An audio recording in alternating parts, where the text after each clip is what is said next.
What up, YouTube? It's your girl DeeDee. Welcome back to another live stream. I hope you guys are doing well. Thank y'all so much for tuning in once again. So happy Saturday. Your girl is on here on a Saturday. I haven't done this in a minute, but I'm glad to be here. Shout out to everybody in the building. Shout out to you guys for your support. Thank y'all so much for being here. Listen, put a 1 in the chat if the audio is good. Put a 1 in the chat if the audio is good. Happy Saturday. I hope y'all are enjoying your weekend. Shout out to everybody watching XYZ in the building. What's going on? Jamil 843. What's going on? Pharaoh. What's going on, Pharaoh? How are you? Nasty work 5150. What's going on? UFO Kamikaze 1 638. Devlin. I hope I'm saying that right. Ryan Wedlow in the building. AITCH. I don't know how to pronounce that, but thank you so much for being here, Ryan James. And Michael Israel. Shout out to everybody in the building, everybody watching, y'all. Make sure you are continuously supporting the channel if you are a subscriber of this channel. If you are not a subscriber of the channel, make sure you hit the subscribe button if you like the content, share and like the stream as well. And also turn on your notification bell if you haven't already to make sure you'll get my uploads and my live streams, get a notification, y'all. So what's going on, Blue Collar Jim? How are you? See Irvin in the building. What's going on? See Irvin? Good to see you back. Diane Grimes, how are you? Thank you so much for being here. So, y'all, we're going to talk about, what's her name? Sha'Carri Richardson again. Sha'Carri Richardson exposed plus toxic female nature is why so many women are single. We're going to get into it, y'all. I want to make this disclaimer, even though I point out the toxic nature of women because I think it's been overdue. I think women have to be called out. It does not mean for the people in the back that I am saying that men are completely exempt and perfect. No, I think we are all flawed. I think men and women have things to work on, just to make that clear, because people always like to try to come at me and say, well, all you're doing is talk about women. No, because we've always talked about men. I just want that to be clear for new people who come to the channel and like to say, oh, all you do is drag the women or bash the women. No, women have not been held accountable, in my opinion. So I think it's time that we shed some light on the toxic nature of women and not just put it all on men. That just seems like common sense to me, that you got to hold everybody accountable, right? Right. But common sense is not so common these days. So I have to make that disclaimer so that, women who watch my channel understand that it's not bashing women. It's just showing and pointing out the nature of toxic women, just like y'all have been pointing out the nature of toxic men. Women, since I was a kid, have always talked about the toxic nature of men, but they never addressed their toxic nature. So we're in 2025 and beyond. We're calling out the toxic nature on both sides. There are lots of social media platforms. There are lots of social media posts that point out the toxic nature of men. So while we have a plethora of those, we got to start having the conversations about toxic women. So I don't need to point out that there are toxic men. There are toxic men, but there are also toxic women. We can't have it all our way, ladies. For the ladies that watch this channel, you got to understand that there's good and bad on both sides. And if you don't want to acknowledge your bad, because the hit dogs will holler. It's the ones that always complain about it are probably the ones that are toxic in nature. I'm just saying, because there are a lot of women. There are women who watch my channel and reach out to me and they don't have toxic. They don't act in that way. They get where I'm coming from and they understand it, and shout out to them. But I just want to make that clear. This is not a bashing channel of women, but it's definitely going to call you out on your toxic nature if you are expecting a man to be damn near perfect and you are not. We have to call that out, right? We can't keep sitting here just allowing social media and society to bash men and me knowing and other women know that there are good men out here, just putting all these men in this one category of the toxic men that you've had in your life, that you've allowed to be in your life. We can't let that be the narrative for all men, because I got a lot of good men that watch me, a lot of good men that come on my panels. These are not toxic men. These men are what I would consider good men, in my opinion. Now, does that mean they're perfect? And no, none of us are perfect, but a lot of times women are looking for perfection in a man, and they are just as ratchet and ghetto as all outdoors. So we can't keep letting that slide. So that's what my channel is about. So that's why I pointed out, because women always say, oh, men with podcasts and mics, they should not be talking about women's issues because you're not a woman. Where I'm a woman and I know women's issues. So why don't y'all start accepting it and realizing it for what it is and make some changes? So I'm a woman. I know y'all. I know the nature of women. So you can't pull the wool over my eyes. I know how women act. I know how they move. I see it in my family on a daily basis, right? If family members are toxic, like I see it all the time. I see it everywhere I've been in my life. I've seen the toxic nature of women. All right. So you can't pull the wool over another woman's eyes. We know how women operate. Okay. And so if you've dealt with a toxic man, then you know how a toxic man operates. I can't say that I've dealt with a toxic man. And that's the difference for the women who have. The whole point of this platform is to make you accountable, not make you, but show you where you're not being accountable so that you can make changes, so you can stop attracting these toxic men that you keep complaining about. So if you want better, you got to do better, right? So that's where I'm coming from. So yeah, that's just what I want to point out before we get into the topic and all of that. I wanted to point that out because it definitely coincides with the message that we're going to be sharing today. So make sure you guys are sharing your thoughts in the chat. Make sure you are supporting the channel via Super Chat or Cash App. Also make sure you like the stream. That absolutely helps the channel out a lot, you guys, to push these videos into the algorithm. So make sure you are hitting the like button, y'all. Right now we got 92 people watching. We got only 39 likes. That's not it, y'all. Come on, hit the like button. It's free to like. It's free to like. So hit the like button. Go ahead, hit the like button. Let's get the likes up. Jamil 843 already in the building. Thank you so much for the super chat. Says Sha'Carri, an example of confused, violent, bisexual child. I didn't say it, you did. Thank you, Jamil. Thank you so much for the super chat. That's what people are saying. But thank you once again. I appreciate you. Yes, XYZ. Thank you. Hit the doggone like button. Hit the like button. It's free. Come on now. That don't cost you nothing. Thank you. Thank you. I appreciate y'all. All right. So let's get into the first clip. Shout out to O'Shea Duke Jackson.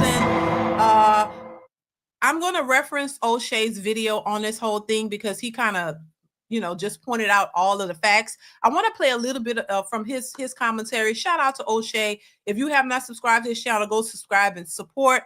That's another hardworking brother working all the time. I respect the work that he puts out. Definitely go support him if you haven't already. All right.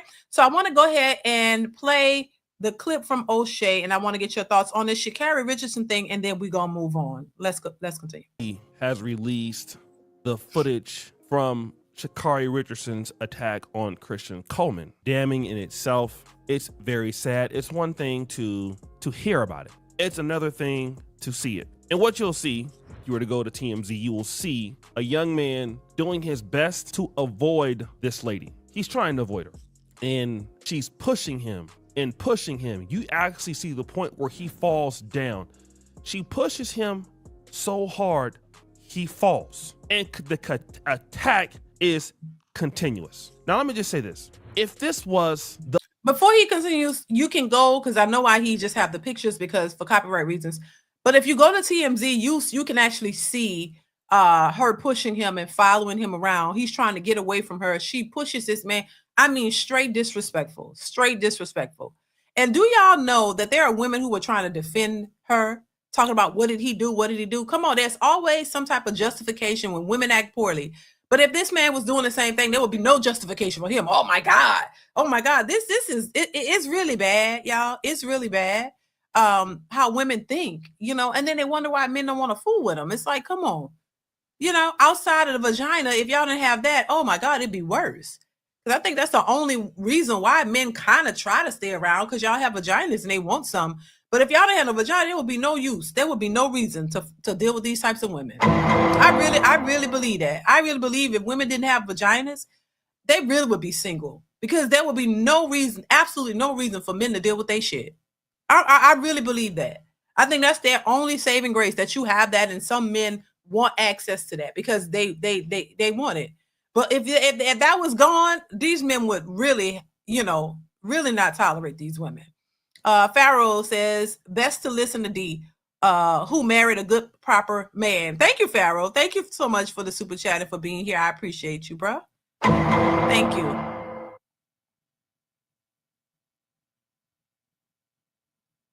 Yeah, I mean, it's crazy.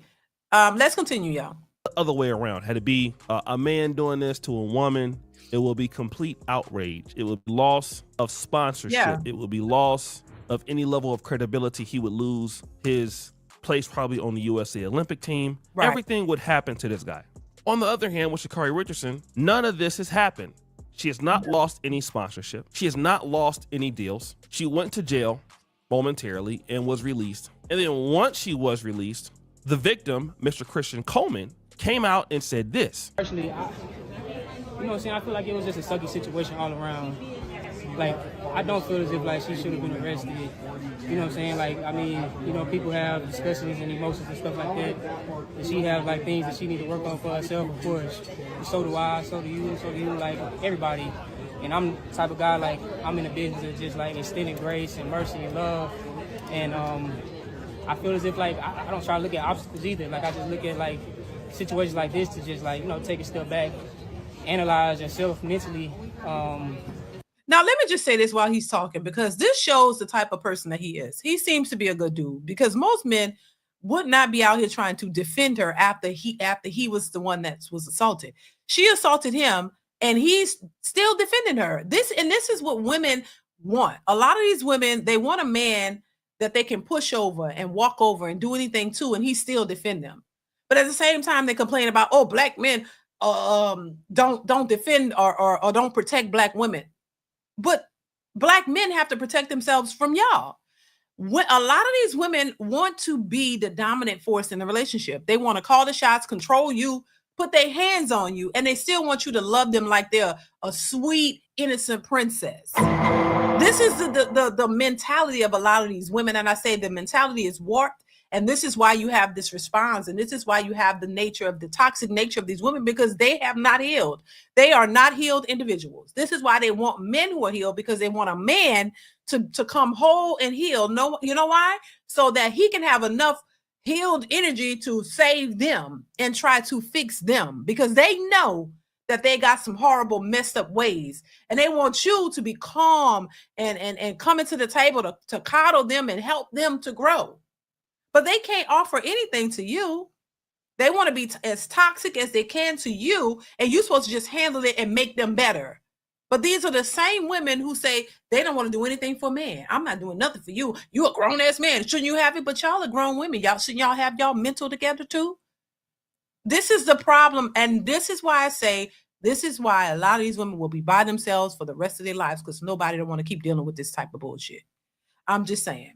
Jamil, thank you once again for the super chat. Says good dude from good family, and then he dealing with this woman who probably got all kinds of issues going on in her mental that she has not worked on, and she just, that's why I say when you get in a relationship and you have not resolved any of these things or worked on them, it's going to show up. It's going to show up. And usually when you are in a relationship with a guy who's, you know, come from a good family or come from a good background, and he's not aggressive and he's not going to knock your head in between the wash and the dryer, these are the ones that get taken advantage of. I'm just telling you. Let's continue. Thank you, Jamil. I appreciate you. And then just try to see what you can do to be your best self so that you can move forward, so you can just be the type of person and the human that God needs you to be for his kingdom and for his glory. And so that's kind of how I look at the situation. And I hate the narrative too of just, like, you know what I'm saying, it's so negative. But like I said, it's just like in the state of Seattle, even talking to the cop or whatever, he was just like, it really was nothing I could do. And just like, I understood. But I mean, like I said, it was just a sucky situation. But I want to take it to another level, brothers. I want to take it to another level. I want to take it to another level today, because it's not the fact that he's the. Let me say this, and I'm looking at the comments, and y'all saying, oh, he's weak and he's not a good dude. See, I don't attribute a man to be weak if he knows how to compose himself. I think that's a problem.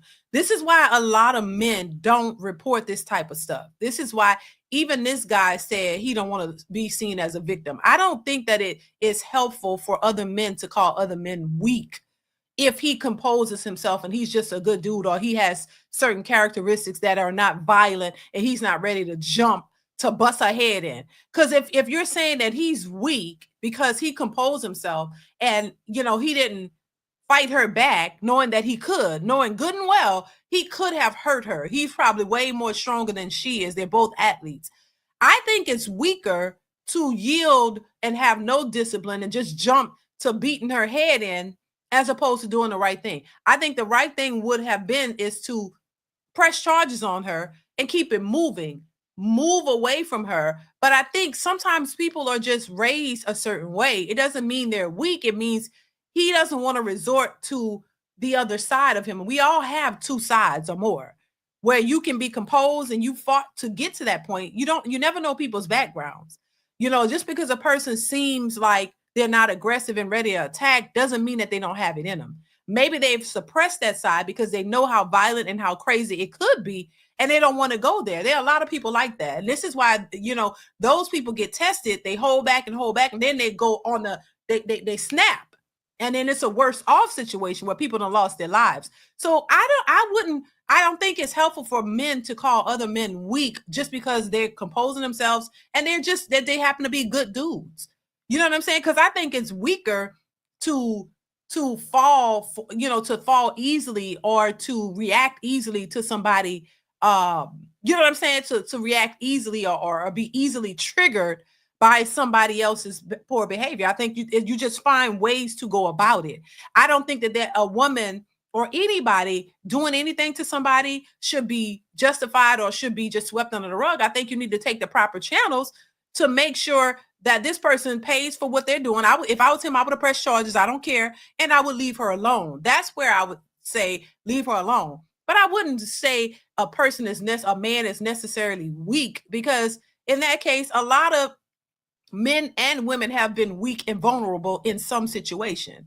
It's easy to come online and call somebody weak, but when people don't know your history and how you may have been weak, because there are a lot of men on here who admitted to being simps at some point in life. So I guess that they will be considered weak as well. And they admitted to it that, hey, they had to learn. They've been in that situation. They had to learn. Everybody have to learn from their mistakes. You know what I mean? And I think it takes a lot of strength to compose yourself and not go off like that man in that video at the Walmart.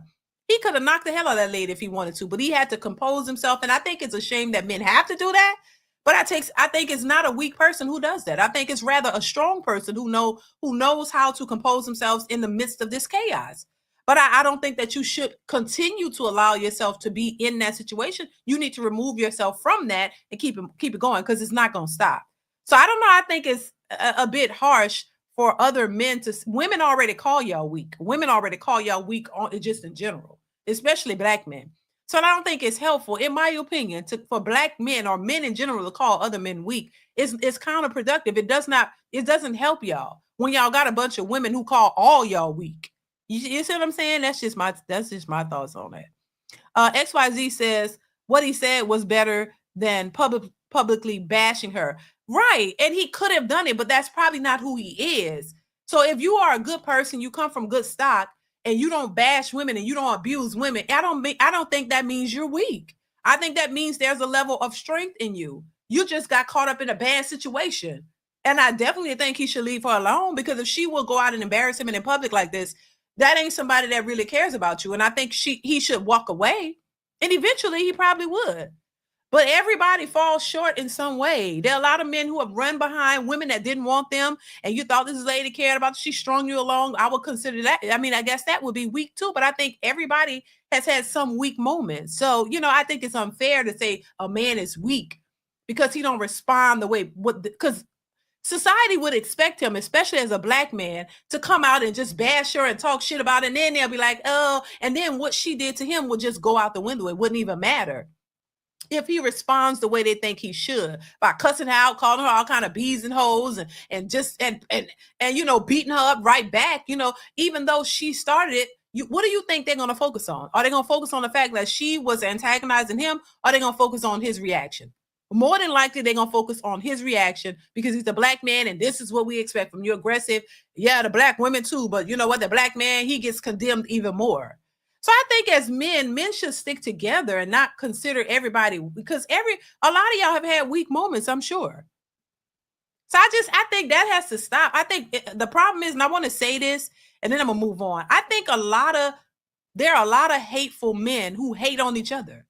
I don't think that's conducive to building y'all up and making y'all better. If you got a bunch of women already hating on y'all and calling y'all weak and dusty, and y'all don't make no money and y'all broke, and they got every negative thing to say about y'all, why do y'all feel the need to bash each other? I would think that the brotherhood would be stronger now that y'all realize, now that you've learned from certain mistakes, that y'all would come together as a whole to say, come on, we got to stick together. Let's help each other. You know what I mean? Hey, if we see one that's doing something, let's talk to them. Let's try to, where the brotherhood at? You know what I'm saying? Because we know the sisterhood is jacked up. So do y'all want to be jacked up too? I just think y'all should be supporting each other. It's hard for Black people to build as a whole because it's all toxic in it, and there's no unity. Even in the men, they bash each other just like the women do. It's like the women bash each other, the men do it too. That part I just don't understand. They got a lot of men that do that, and I don't think that that's good. The same way I don't think it's good with the women. So yeah, it takes a lot of strength for a man to hold back and not just go crazy. That takes strength. That doesn't equate to, and I don't know this, man. I'm just saying it takes strength to hold yourself back, because it's easy to just use and exert the power and the strength that you know you have. You know what I'm saying? To crack somebody in the head if they do you wrong, you know, especially when it comes to a woman. Like you know, I don't know. That was just weird to me.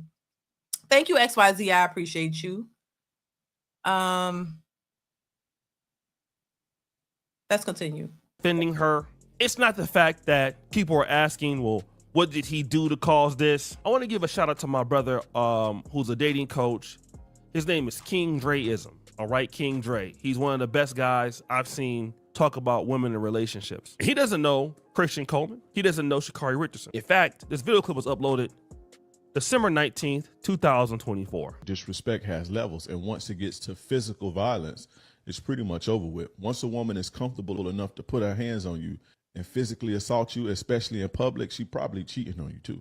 She's more than likely cheating on you. If she's got to that point to where she can disrespect you that much, especially in other people. See, it's one thing to disrespect you behind closed doors, but to do it in front of other people, it's like, okay, I think you're, and I want everybody else to think you're a bitch too. We got to stop allowing that, man. We got to do something about that. I say put him in jail, if you ask me. What are you saying? And see, my thing is this: I think women aren't stupid as they want. You know, they want to play stupid when they want to. They're not dumb.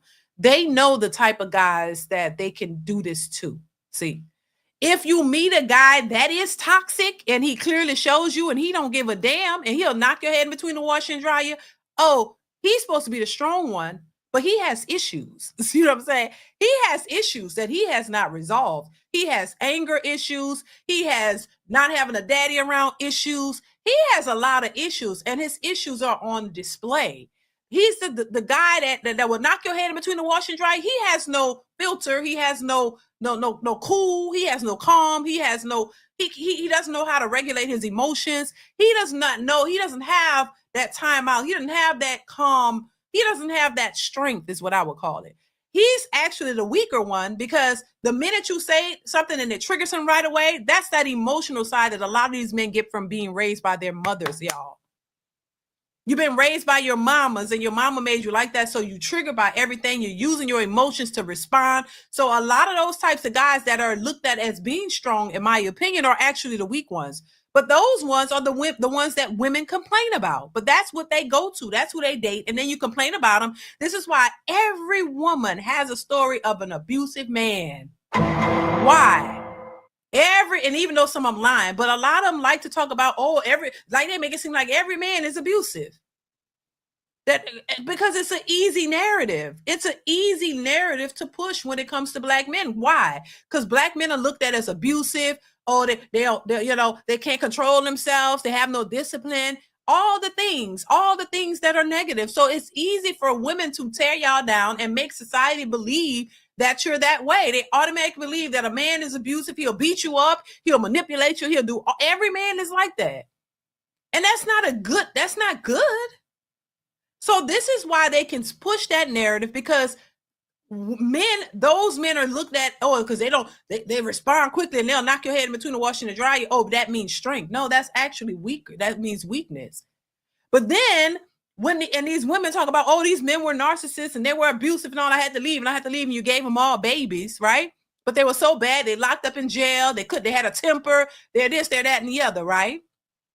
But then once you went through Pookie, Ray Ray, Ronnie, Bobby, Ricky, and Mike, then you want a good guy, right? This is what they say. Now you want a good guy who knows how to control his anger, who's emotionally intelligent, who's all these things. Now, if you get the guy who has that, it's still going to be a problem because you're not attracted. So for some strange reason, you're not attracted to him. Something about him is just not clicking with me. I just don't know why I don't really like him. Why is that? Because you're used to the toxic man that you complain about and gave a baby to. And he was strong and masculine and all that, but he was abusive to you and he treated you bad and disrespected you. But somehow that's the strong one. The guy who is not abusive, he's not this, he's not a controlling, he's not all of these different things. He's weak because he's not a toxic in nature. But somebody mentioned in here, oh, he is weak. No, women are taught to believe that Black men are weak from the gate. We are taught by our mothers that Black men ain't shit. We've been taught this. But we know the difference, and even our mothers and our families know the difference. You know the man you could play these games with, and you know the man that you can't play these games with. You know if he's a nice guy, he ain't gonna put his hands on you. He's the opposite of everything that they're saying they want now, right? So you know that he's not an abuser. He don't fight women. He had his 2 parents in the household. He respects you. He's trying to love you, and he's trying to deal with your shit and to build a relationship with you and make it better. But he's the one that get pushed. He's the one that get disrespected. He's the one that you don't really want, because you know he wasn't raised in the hood with this toxic mentality, with no daddy, with a bunch of niggas around who are gang banging and shooting people and doing all this stuff. I grew up around it. That's how I know how it go. All of the women are attracted to these type of men that will be considered narcissists and drug dealers and all this kind of stuff. All the women are attracted to them. But the guy over here who going to school, ain't bothering nobody, got his backpack on, who think differently and not trying to be in that life. Oh, he's lame. He's boring. He look weak. This is exactly how women talk about men. But when I hear men talk about men the same way, y'all got to do better too. That's not cool. The men who are the ones that need the most work, who are the Pookies and Ray Rays, just these women running to them, those men don't give a shit about these women. They're not respecting these women. But the men who are respectable men, this is why these men are looked at as lame. And this is why these very men are having a hard time finding suitable women to be with, because these women don't respect you. They've been taught and told that you're the weaker vessel, that you're the weak one, that they don't like you. It's something about you they don't like. And it doesn't mean, I don't look at it as weakness in a person who's just a decent person. I think your weakness is determined by how you allow people to treat you. And there's a difference. If somebody is treating you other than with respect, then you got to have the strength enough to walk away. Now, I will agree that if you are steadily dealing with, because we talked about this yesterday, if you're steadily dealing with the person that is treating you bad for years and years and years, then yeah, you got a problem. That means you don't value yourself, in my opinion. You need to value yourself and love yourself enough to not deal with that toxic person.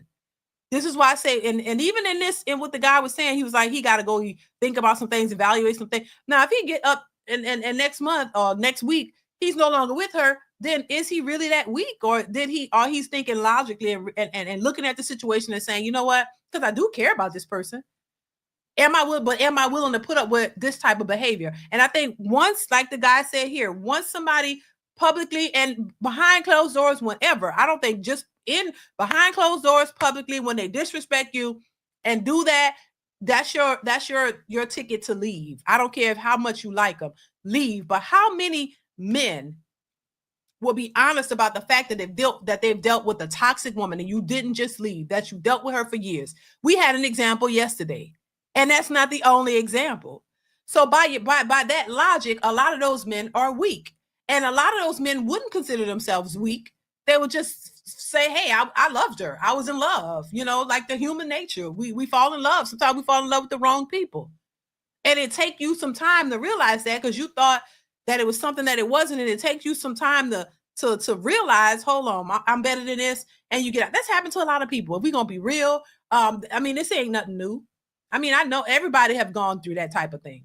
So, you know, but I don't think it would be fair for people to just label you as weak because you went through life and you cared about somebody and you was trying to make it work.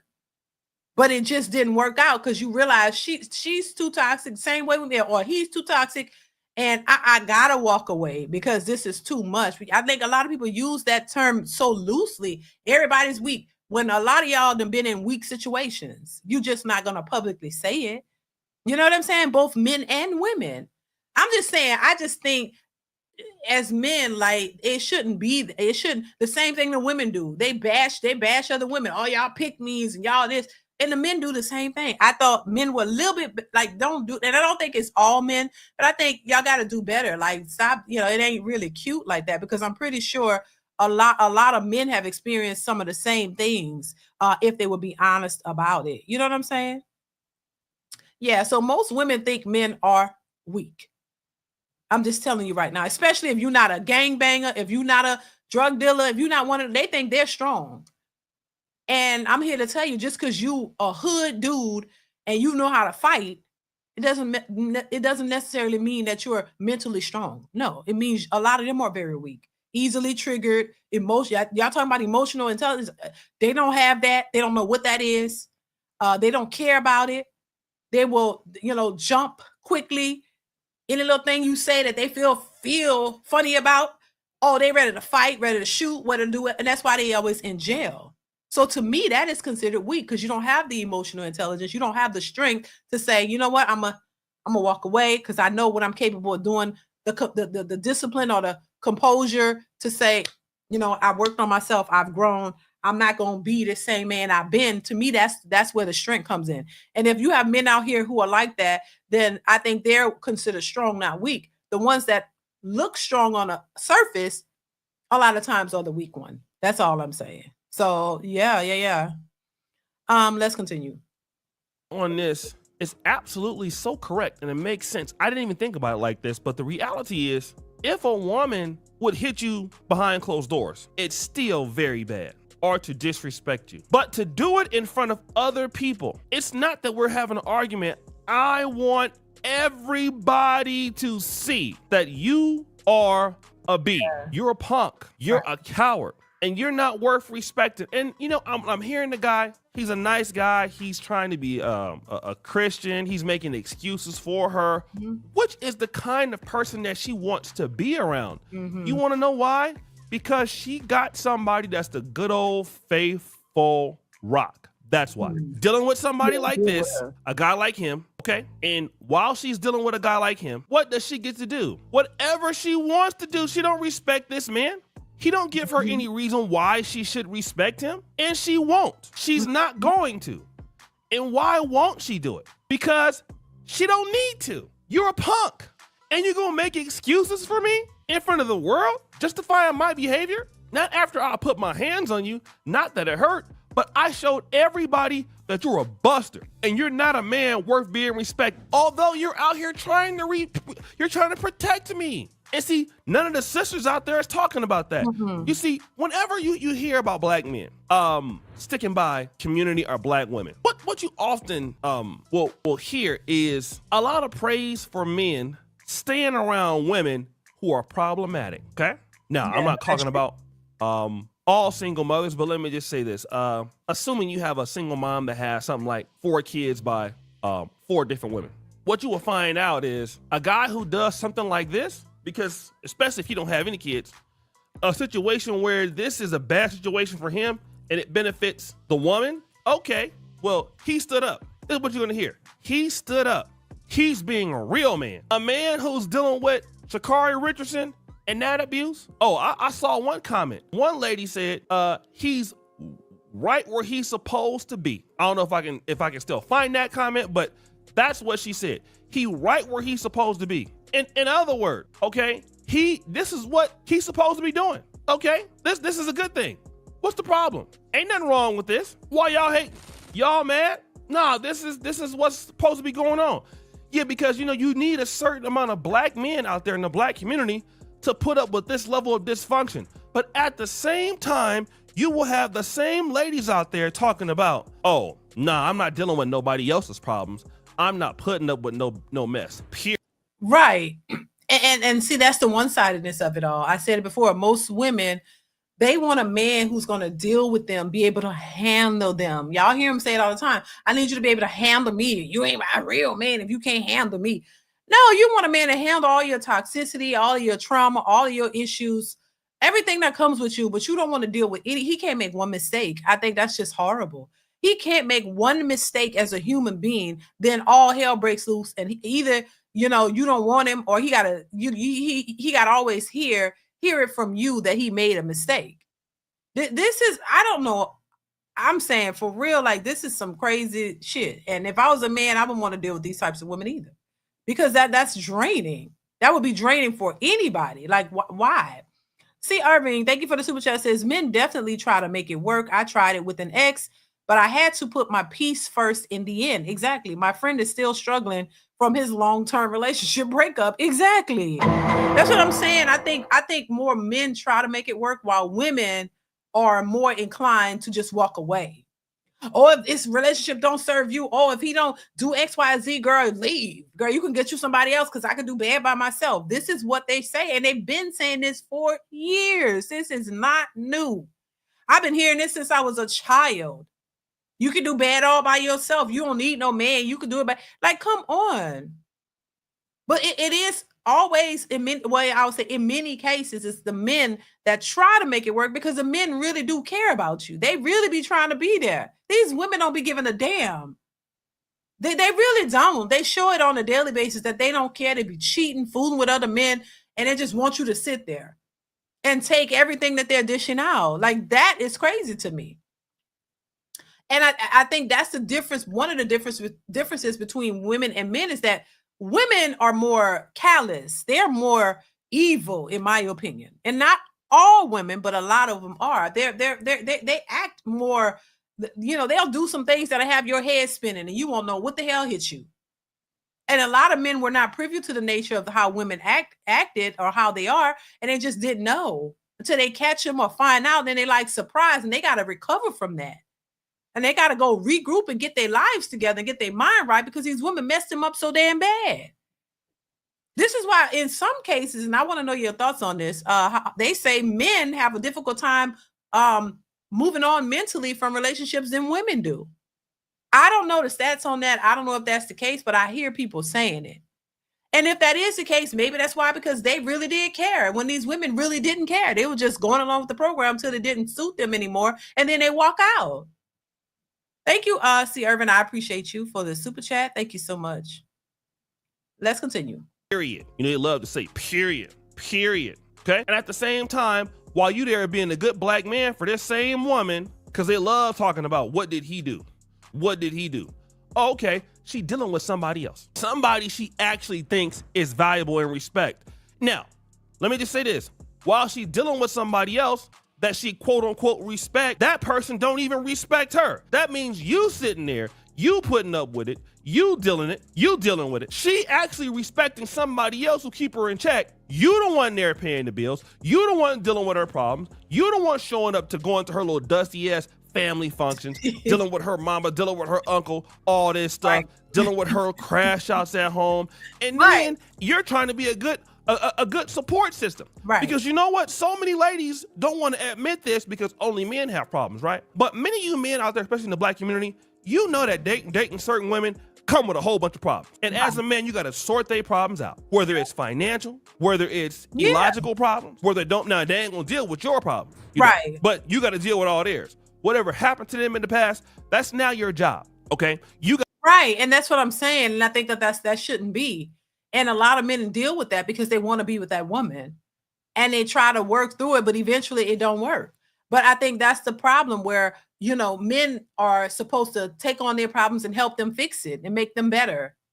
but she don't really care about your issues. You got to go somewhere away from her and go talk to your friends or somebody to try to get your mind right, because she's dumping all of her issues on you, talking to you crazy, all of that, and you trying to go figure out what the hell are you doing wrong? Why is she acting like this? Why? Y'all go try, men go try to figure that out. This happens in marriages too, where, the man is always the one going off. He got to go off and try to rethink, regroup, try to get his shit together and try to figure out what is he doing wrong or why is she acting like this and try to deal with it. A lot of these men don't just walk away from these relationships. They trying to figure it out and make it. They would like to make it work. A lot of men, if that was the case, there wouldn't be so many marriages where the women are leaving. The women are leaving because when they get tired, they leave. They don't be trying to work it out. They'll be married for 20 years and get the hell up out off that husband the minute they don't like him and they tired. They're like, I'm done with this. I've outgrown him. Let me get the hell out. You don't see too many men doing that. You don't see too many men going and getting in serious relationships and creating children and then say, I've outgrown her. I'm out of here. You hear women say this all the time. I've outgrown him. I moved on. And they go and they get to stepping and they don't give a shit. Try to take all that they can get from you and keep it moving. This is what we talk about. So if we have a group of men who will be willing to stay, even the women ask why they don't leave. Because if you want the man to leave, because you don't really want him, and you want to put the blame on him, he left. Isn't that what they're doing anyway? Saying, oh, the men left the black communities. They're blaming it on the men. When y'all know y'all was out here hoeing, that man wasn't your man anyway. You just got pregnant for him, but you still blame it on him. Oh, he walked away. They want y'all to leave, but a lot of men don't leave. Why? Because they want their relationships. They care a little bit more than the women. So this is why the majority of men will try to make it work, because they actually care. Does that make you a weak person? No, it makes you a human who actually cares about somebody and actually trying to do the right thing. So when does doing the right thing makes you weak? And I think you learn from your mistakes. This is why you hear men who say, I was married, I would never do that again. You hear men say that, I'll never do that again. I would never put myself in a position to be used like that and talked to like that and treated like that. You learn from your mistakes, and that's a process a lot of men have to go through. Every man ain't just got it all made in the shade to where unless you just avoid women, period, unless you take that route, you just don't deal with a woman at all. But the majority of men have gone through situations like this or similar, where they were in love with somebody who they thought was good, and then the woman just spin their whole world around, just turn their whole world upside down. A lot of men have gone through that. This is why, to me, the red pill and all this stuff is so popular, because why? A lot of men could relate to a woman messing them over. That's why a lot of men have talked about their wives cheating on them and messing over them, and they had to leave. Like you had to go through something to realize that this wasn't a good look. You see what I'm saying? So yeah, it's just a learning lesson. Now, if you don't learn and you keep going through the same thing over and over, then now that's on you. That's on you. But because you're supposed to learn from the things that you go through. You don't just keep sitting there and just tolerating that. Yeah, because then now that's on you. Now, but a lot of people fall short. That's a part of life. Chris Reed, thank you for the super chat, says, I think we lost Whitney Houston too soon. We need more movies like Waiting to Exhale, and I think Cardi B needs to come out of retirement and teach Black women. Child, I don't know where you come from, but thank you, Chris. I appreciate you for the super chat. Thank you so much. Thank you, Fatty, for becoming a member. I appreciate you. Thank you so much, Fatty. I appreciate that. C. Irvin, once again, thank you for the super chat. Says, yes, DeeDee, men do have a harder time moving on when their emotions and time are in it. My friend is a good example of it, and one of my uncles. Right. Yeah, I think that's important.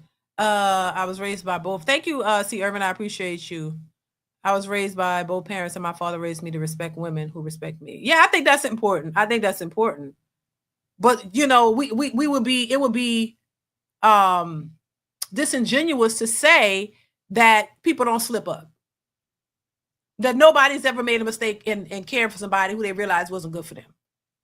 right? I mean, wouldn't it be disingenuous to say that the majority of people in general have not made these mistakes or had these slip ups? This is how you learn. This is why most of the men who are red pill now, listen to their stories. Yeah, y'all should know more than me, right? Am I lying or not? A lot of those men, why did they turn that way? A lot of them can't stand women. Thank you, C. Irvin. I appreciate you. Why are they in that space? Why? Some of the what's the MGTOW, they can't stand women, a lot of. Why? Because they've dealt with some women who messed them over, who did them dirty. Am I lying or not? A lot of those men have been done dirty by women, and now they can't stand women. Some of them. Because they can't stand that they allowed this person to do this to them. That's why a lot of people turn. And then there was a question of that I had a while ago, that a lot of women create the men they complain about. A lot of women create these bad boys. To some extent, that is true, because when you've given your all to a woman, right? And you thought that she cared about you, and you turn around and she's sleeping with your best friend and she never really cared about you. And then she walks away and you done put time and love and effort into this person. You was doing the right things by her. Then she do you dirty. Then what? Now that you got to go back and reanalyze the way you do things and the way you move. And then when they go listen to these red pill and these MGTOW people, they start to become angry. They become angry like, oh my God, I'm never ever letting a woman do that to me. And they to the point where they start focusing in and honing on in how this woman really treated him and what she really did. They get angry. They be mad. They're like, oh no, I can't. And I'll never let a woman do that. So they don't trust women now. Now they're gonna come at you in a different way. They ain't gonna try to do right by no woman because they did that, and now these women messed that up. So yeah, a lot of, just like women go through things with men or whatever in relationships, y'all go through it too. So that's why I say I think it's just a learning curve, or a way to learn from a lot of these mistakes, I would call them. Let's continue. Got to figure out how to deal with that. But at the same time, you got one thing wrong with your ass. They're not putting up with that. Oh, because they deserve better. But when they want to give you their behind to kiss some of them, what you should be glad. Mm-hmm. It's like the seller's market mentality. This happens especially around the third world countries. The seller market's mentality is that which of, you should be glad I'm selling to you. You're not trying to establish a customer base, and I've seen that here in Uganda. Which it makes sense why so many of these guys that are in business are very poor and unsuccessful. It's not because there's no opportunities here. It's just how they treat the customers. And their attitude is, you should be glad I'm even selling to you. And a lot of ladies I've saw that have this same mentality around the world. It's just not Black America, but right. You should be glad I'm even dealing with you. You should be glad I'm talking to you. What's the problem? You should be happy about this. You should be happy I'm beating on you.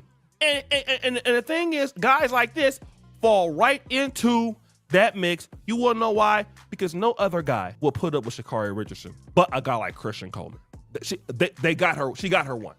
Okay? We all know what that means in the Black community. Oh, I got me one. That's right. Like a lot of you brothers out there, you remember when you was dealing with certain chicks and had they come from a certain community, let me say the white community, but they Black, and they kind of had that Valley Girl idea, and you be listening to them, and they might still be thick, but they don't operate like, somebody technically in our community because they grew up around non-Blacks. And the first thing you say is, oh my God, I got me one. I got somebody that's gullible. And when you got somebody that's gullible, hey, you're going to take advantage. If you can't, most dudes will take advantage. Oh, she don't know this. Oh, she don't know that. And typically they don't. They're not hip to the game. Just like you, when you come over to what I call it over here, local Africa, you go to the market, you start negotiating. Oh, what they say, I got me one. Yeah, I agree. I agree with what he's saying. I just think women moving that way all the time. This is why, and I'm gonna play another video clip that kind of coincides with this, where you have, shout out to O'Shea.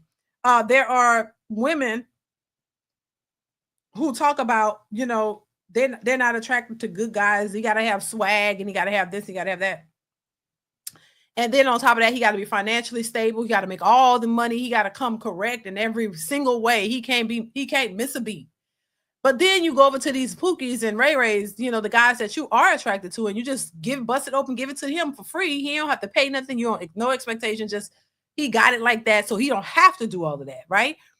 But then when that runs out, because it does runs out, that's not going to generate any stability for you in the future. You're gonna end up just like we see single mothers 3 times over. Raising these kids by yourself, because that's just not the type of guy that those guys you gave babies to. That's just not who they are, right? So now you're 40, 30, 40 years old. We see it all the time. Now you want a good man. Now you want a man make all the money, who wants to marry you, who wants to take care of you and your kids, a responsible man who knows where his birth certificate is. Now you want all this man now after the fact. But are you really attracted to that type of man? Most times they are not. They are not. They have a type. Their type is the guys who they gave the babies to. That's who they would love to be with. Tupac in a suit, right? But you can't get that because they are not stable men. This is why women tend to say, some women tend to say, oh, you need several men for the things that you want. This is a mental issue, I believe, in women. They are conditioned to go after the wrong type of men and then complain about it. The conditioning is working. These women don't need a man. You can raise your kids by yourself, because that gives you the excuse to go off and sleep with Pookie and Ray Ray, make the babies, and then complain about all men ain't shit, because that's what you like. And then you want this good man who's going to have respect for you and do all of these things. But a lot of these women know that they don't qualify for that type of man. You know, you're not the type of woman that's going to be able to be with a man like that. Because you're going to disrespect him. You're going to put him down. You're going to be who you are. Ratchet, loud, aggressive, all of the things that men don't want. Because you was able to do that with Pookie, and it still didn't work. Y'all, because y'all was ratchet together. You know, you don't know how to communicate. He don't know how to communicate. You don't know how to keep your composure. He doesn't know how to keep his composure. Y'all yell and argue at each other. In some cases, fight. You know, I've seen ghetto Pookie and Pookisha fights for sure. And then y'all be right together. I mean, police called and everything, but guess what? It's a ghetto fabulous, you know, relationship. You know, y'all gonna hold each other down in the midst of all this toxicity. He cheating on you, got babies everywhere else. You still with him. You bust him upside his head. He push you down. Police call. He go to jail. You crying. He out. Then y'all hugged up, and the cycle repeats itself. I've seen this. It happens. But then eventually he gets shot or he go to jail, and then you by yourself with all these kids. That's how it happens. But those women think they want a good man who's outside of the scope of the Pookie type, but they are not real. They call them lame. Oh, girl, I met this this dude. Girl, he got a good job, girl. He work at wherever, you know, y'all remember Texas Instruments? He work at, I'm just using that as he work at Texas Instruments, girl. He came from 2 parents, girl. He nice. He like me, girl. He trying to talk to me, girl, but he lame as F. This is what they say. Girl, he a little, what they used to say, he green, or he vanilla, or something they used to say. They used to use a term to say he's what y'all could say is weak. Girl, he weak as fuck. And he this or he lame, but he nice. But he like me, girl. I'm like, I don't know if I want to date him, because I might be too much for him. This is what women say. That's why none of this stuff surprises me, y'all. I swear it doesn't. I've seen and heard too much. I'm old enough to have seen and heard too much. This is how these women talk about these kind of guys. Girl, I don't know, I might be too much for him. He might not be ready to handle me. He can't, because he come from a good home. These are women who come from the projects. These are women who've been only exposed to the Pookie and Ray Ray type, the project hood dudes. That's what they're used to. They're used to they're all toxic. So you get somebody who comes from a background outside of that and doesn't act like that, and he's but he like you cute, and he taking a chance to think maybe this could be something, right? And she even tell her girlfriends, I might be too much for him, because you know that you have a level of toxicity. You know that you will mess this good dude up. You know that this dude is not prepared for what you about to bring him. You seem nice on the surface, but you know you're that toxic Pookisha who was fighting toxic Pookie every day for 5 years before he went to jail or got shot. You know this guy coming outside of that don't understand that type of stuff. So you know you could corrupt him. You know you could mess him over. This is why a lot of these women don't want to deal with those types of guys, because they know their nature and they know themselves. So either they deal with him or they don't. Usually they don't, because they don't even feel comfortable around the guy, because he moves a certain way. He getting the flowers. Who can't ever get you no goddamn flowers? Who can't get you no flowers, girl? Y'all went to the corner store and got 2 beers and drank it on the side of the building. Like, nobody was giving no flowers. This is why a lot of women don't like flowers, because they're not accustomed to that. Pookie ain't gave you no flowers. Y'all was smoking weed or blunts on the side of the building together, drinking a 40. And he'll take you to the mall. You know what I'm saying? And get you some Daniel Greens. Y'all remember those? Or, get you a remember back in the day they had get you the jackets, the starter jackets, get you a jacket or get you some golds in your mouth or something like that. I'm going way back. Okay? So that's what they used to, the ghetto, the stuff you would call ghetto stuff. Like, that's what they're accustomed to. These men, those guys ain't, trying to get you no flowers and all that. So the guy who was raised differently, he like, oh, I'm gonna get her some flowers. I'm trying to do ladylike things for her and show her a different perspective. She just ain't ready for it. They just not ready for it. And they're not accustomed to that. So I say that to say, this is part of the reason why a lot of these women, they're not really good for these types of guys. They're not prepared for this. They don't have the skills to deal with a man who is outside the toxic nature that they used to from Pookie. That's all I'm gonna say. Farrell says a woman was so mentally damaged, she said she can't date or marry a man who has a job. She was WTF kind of disturbing. It's a lot of that. I'm telling you, Farrell. Thank you, Farrell. I appreciate you. But this brings me to this clip right here. I want to play this clip and just listen to what she's saying. Here we go. Make sure you guys are hitting the like button, y'all. We almost there. We got 151 people watching, 142 likes. So go ahead and hit the like button, y'all. Hit the like button. Listen to this. Nobody talks about the guilt of not liking back. The kindest guy you know would treat you right. Like, he's sweet. He's respectful. He's probably the guy your mom would love for you to be with. And yet something in you just doesn't click. And then you feel bad because you can't even explain why. Like, how do you tell someone it's not you, it's just that my heart's not in it? It almost makes you feel ungrateful because there are people out here begging for someone like him. But here you are, not feeling it. And the worst part is you can see he would move mountains for you. But you also know that if you forced yourself to be with him, it wouldn't be fair. Not to him, not to you. Sometimes the kindest thing you can do is not lead someone on. And yeah, it's hard, but you can't fake love, y'all. It's either there or it's not.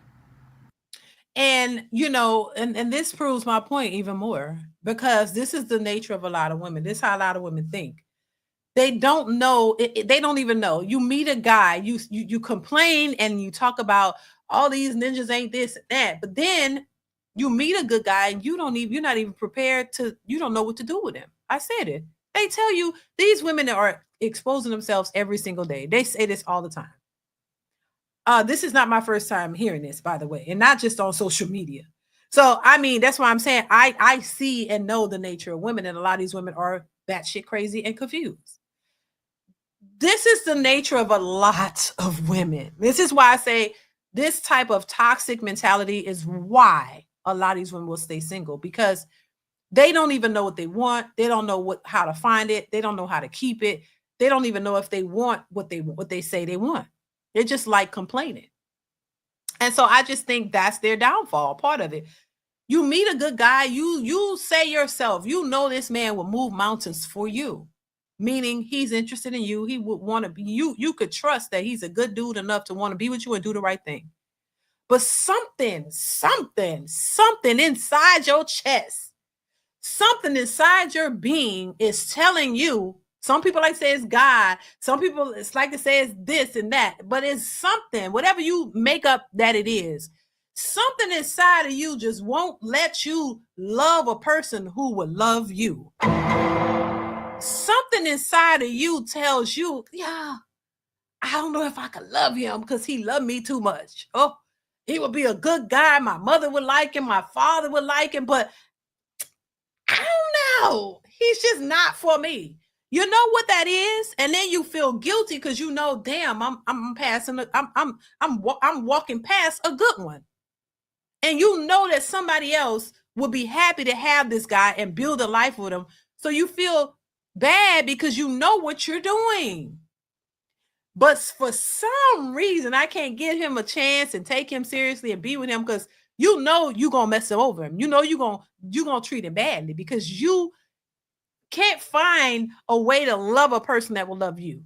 It's a toxic mentality. It's a hold on your mentality because you're so used to the toxic nature of the Pookie and the community that you run to, or the type of men that you are attracted to. You cannot let go of the idea that that's your type and you need your type. I've even seen videos where women were in the, they asked the question whether they would, go with a good guy who would be a provider, all the things that they asked for, or would they want to go with the Pookie who break the headboard with them, like who put it on so good they just can't stop thinking about it. And they laugh about it. These women laugh about this. They're like, nah, I would have to go with him because I need my back broken and I need this. So these women are willing to go after great, intimacy with a man who's they're not going to have a future with, versus a man you could have great intimacy with him too and have a future.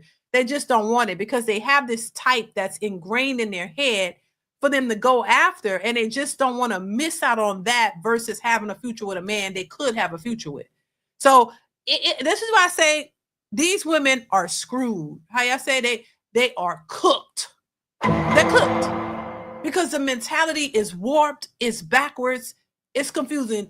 Quite naturally, you would think if a man is good to you and he want to be there with you, you would think that you would, people ask, what your type is. I think your type should be the person that respects and loves you and treats you right. Because that's really what matters. I don't think you should buy into this type. Oh, I like light skin, dark skin. None of that shit matters. Who's the person? That's a problem a lot of people have. I don't think it's going to go nowhere anytime soon, but it's a big issue. And it's one of the main reasons why people are so disconnected and they can't form relationships and build families, because everybody is focused on a certain look and a type. If people just imagine if you could get past that. And I'm not saying, look, I understand people say, oh, men are visual and this and all that. You need to be attracted to it. That's true. But I think the focus is far too much on that. And I think if you get down to the real nitty gritty of what's really important, none of that matters. None of that really matters. It really don't. And I know people are going to be visual. People going to like what they like. I get it. I understand it. But I just still think the overall picture is what's causing people to not get what they want. And I think a lot of people are very superficial. Once again, these women go after their types, and these types are never marry them, never build families and lives with them. And they just keep going in that circle. And women, this is why somebody said this before, women, I think it was Anton, said how women have met the person they were supposed to be with. I agree with that, because they just didn't want him. They didn't want him. They wanted what they want, and what they want usually yields them in becoming single mothers and depressed and by themselves. So I just think, if you are a person who's saying you want healthy, stable relationship with somebody, you got to do better. If you cool just running around sleeping with the one that does it for you in that way, and you don't mind being single and you're happy or whatever, then do you. I'm not, as adults, you have a right to live your life the way you want to, but it's the complaining about it. It's the fact that a lot of these women say they're doing what they want to do, but then they complaining about it. They're not really happy with their own choices. So I think that's the ones I would speak to. Jamil 843, thank you for the super chat. Says no shade. She need to take what she can get. Listen, right? It's like there are a lot of women who will be in that category. But they don't see it. Remember, they all tens, right? They all tens. They all on the same playing field. So you should be lucky to be with them. That's how they're thinking. Thank you, Jamil. They're thinking that they're tens and they're the prize, and you should be lucky to be with them. So they don't see themselves. So they wouldn't get that. They'll think you're hating. You're a hater. Oh my God, you're a hater. You know what I mean? Y'all just like to bash women. No, when you looking, no, they got eyes. They can see. It usually the ones who are not the most pleasing, facially, are the ones who have the highest standards and the highest, the who require the most. You know what I mean? And so sometimes people do need to be humbled. Being humbled is not a bad thing. It just makes you realize certain things so that you can change your mentality. If you don't want to do that, well, you're going to stay in a delusional world. And if that's working for you, okay, kudos to you. Of course, they're letting their feelings guide them, whatever makes them feel good. Right. And it's not, and that's temporary. Women's feelings change all the time. What makes you feel good is temporary. So you got to keep finding something to make you feel good. This is why I talk about Tia Mowry. She left her husband based on her feelings. She felt that she needed to find herself and do better. And not realizing that you still trying to find, you've been divorced, over 2 years now, and you still trying to find yourself. So you could have stayed in your marriage, honey. You was with you the whole time. That's the real gag. You trying to find something that's been with you the whole time, honey. This is why that's not going to work out or be any better. Because you have been with you the whole time. All you had to do is tap in and have a conversation and figure out your issues and work through them with your family. Breaking your family up does not make it easier for you to find yourself, because you have been with you the whole damn time and you didn't realize it. So it's not going to work. Mauricio 91, thank you for the super chat. Says it's therapeutic to hear a woman say these things. Most men are gaslit into oblivion. Some for their entire lives. My big mama, sisters, auntie in the church. Right. Exactly. Thank you, Mauricio 91. I appreciate you. It's true. I think, I don't know. I just think you got to look at things for what it is. Two things could be true at the same time. It's not whether right or wrong. It's about just acknowledging what's there. You know what I'm saying? And I think a lot of times we sugarcoat things or look over things and don't look at it. But at the same time, we talk about it and complain about the issues, but nobody really wants to get to the nitty gritty. Like, what is the real problem? And this is for men and women. What is the deeper problem? And everybody got issues. Nobody is exempt. This is why I was saying I don't think men should just be called weak. I think, if anything, give them some tools. Sometimes people don't know any better. Sometimes they got to take a moment to recoup or regroup, get themselves together and realize, hey, I've fallen off. People fall off. People have room to fall off, and nobody's perfect. Nobody's perfect. You got to learn from your mistakes and you do better. This is what I tell women all the time. You got to learn. You got to acknowledge that you have some issues, work on them, and then not be so judgmental of the other person when you know you've had the same issues. A lot of people have the same issues, but one is no better than the other. And if you could give somebody some information that will help them and they take it and it helps them, great. If you give somebody some information and they don't want it, and they want to keep going the way they're going, okay, cool. You can't do nothing about that. They got to figure it out on their own. You got to go through the fire to experience what comes, the consequences of that. We was talking about that the other day, the fire. You got to go through, you got to go through the fire to know it's hot and to know that it can burn you really, really bad for you to come out on the other side and know what not to do. So that's just life, really. Thank you, Mauricio. I appreciate you. That is life. That's life. That's a part of life. Everybody got to live and learn. Nobody has it all together. Nobody has all of the answers. That's why everybody keep talking about it and trying to figure it out. But a lot of times people don't want to listen to the information that would give them the results that they want, because they still got some issues too that they're dealing with. Everybody. There's some things that people have been taught that they refuse to change or go against. And a lot of times it could be the very things that's holding you back or propelling you. Either way. So everybody got some of that. Classy Perspective, thank you so much for the super chat. Says, How are you a 10 thinking your body is like Beyonce, but your face look like Andre? Ew. That's a delusional thing. It's a delusional thing, Classy. That's why I say that delusion is not working for them whatsoever. It is not working at all. And I honestly don't believe that you should be delusional. You need to know what the truth is, and so that you can figure things out a little bit better. You can't just go around here oblivious and delusional to life so you can feel good and not tackle the truth. No, you need to know the truth. Because if you have the truth, you can work on yourself a lot better, but they don't want to work on themselves. They just expect the world, and they don't want to do anything to better themselves in order to get that. Thank you, Classy Perspective. I appreciate you. Let's move on. I want to play this next clip about the Shira 7 lady. I want you guys to hear this story because I haven't heard this until now. Listen to this. Hit the like button, y'all. Please hit the like button. Here we go. A woman who used to watch Shira 7 was unalived by her 54-year-old sugar daddy. Let me tell you something. I'm reading the comments and people are saying Shira 7, her advice is dangerous. I'm not saying her advice is dangerous. I'm just saying that a lot of men, they think that they own you when they give you stuff. A lot of men think that when they give you money, you are their property.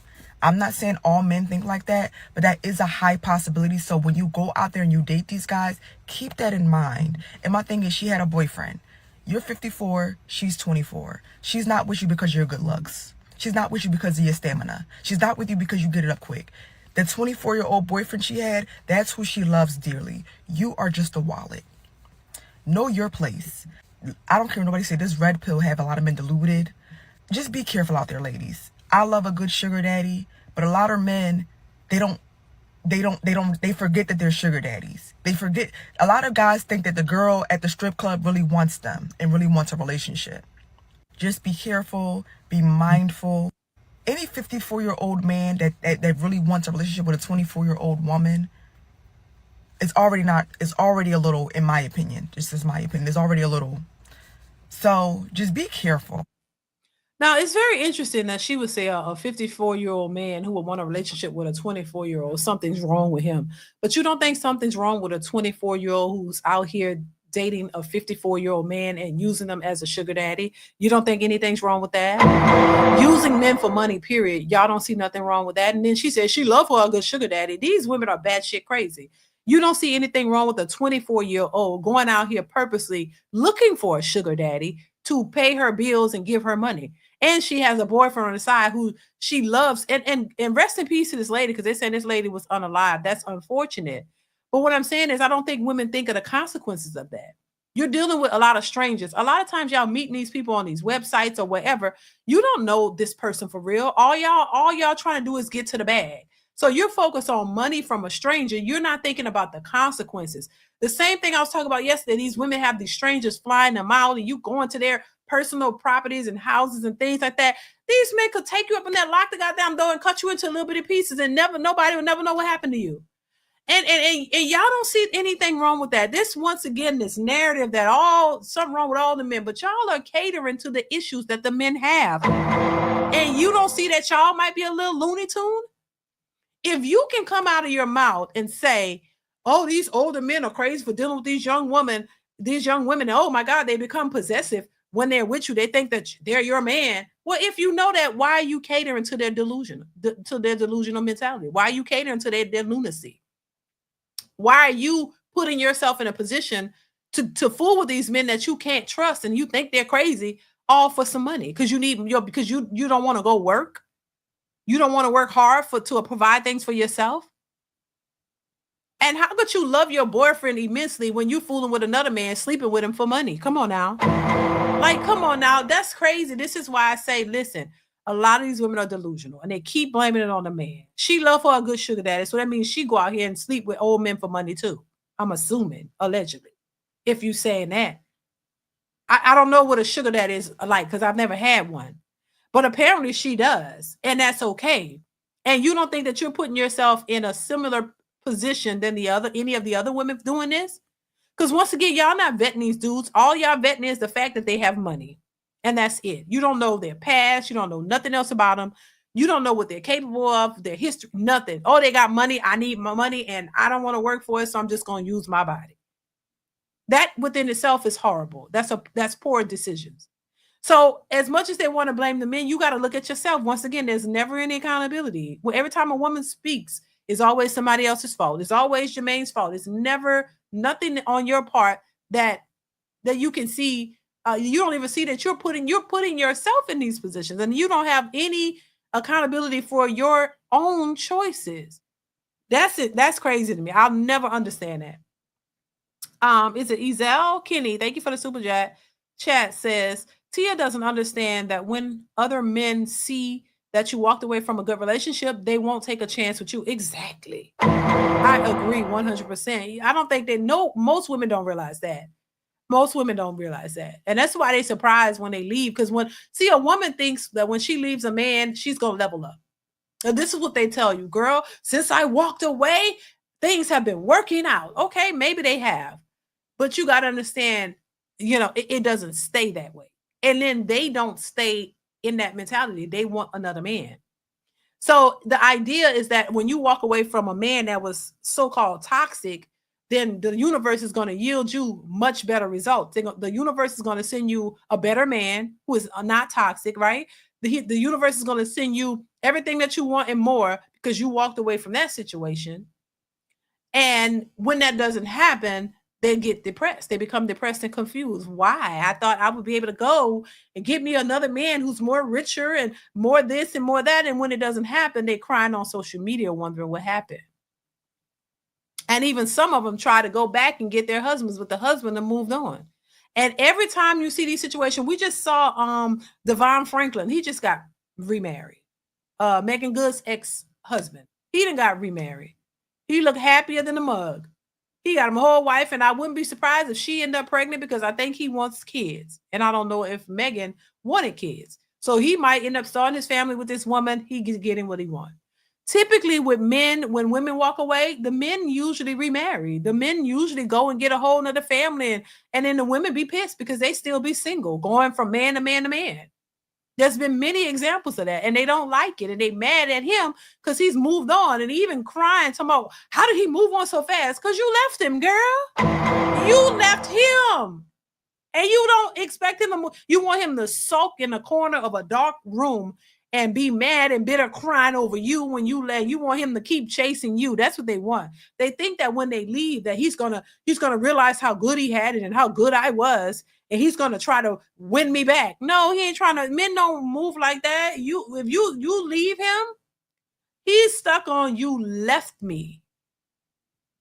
So I gotta pick up the pieces. He ain't thinking about you taking him back, because if you will do this to him once, you'll do it to him again. So why would he trust? Now you don't trust you now. So once the trust is broken, these men move on, even if it's hurtful. He didn't want to break up his family, but he had to move on because you made your decision. So you making this how women do. You make a decision on something that you're so adamant about, and then when the man moves on and respect your decision, you mad, and now you want him to try to come and harass you, the thing that y'all say y'all don't like. Now you want him to mow you down and harass you to come try to be with you when you said you didn't want him. But when he walks away calmly and quietly, oh, that bothers you. Why didn't he fight for me? Girl, fight. Why? If he was fighting you, you would be calling the police, saying that I left him and he's over here harassing me, trying to come back because I don't want him. You want the upper hand.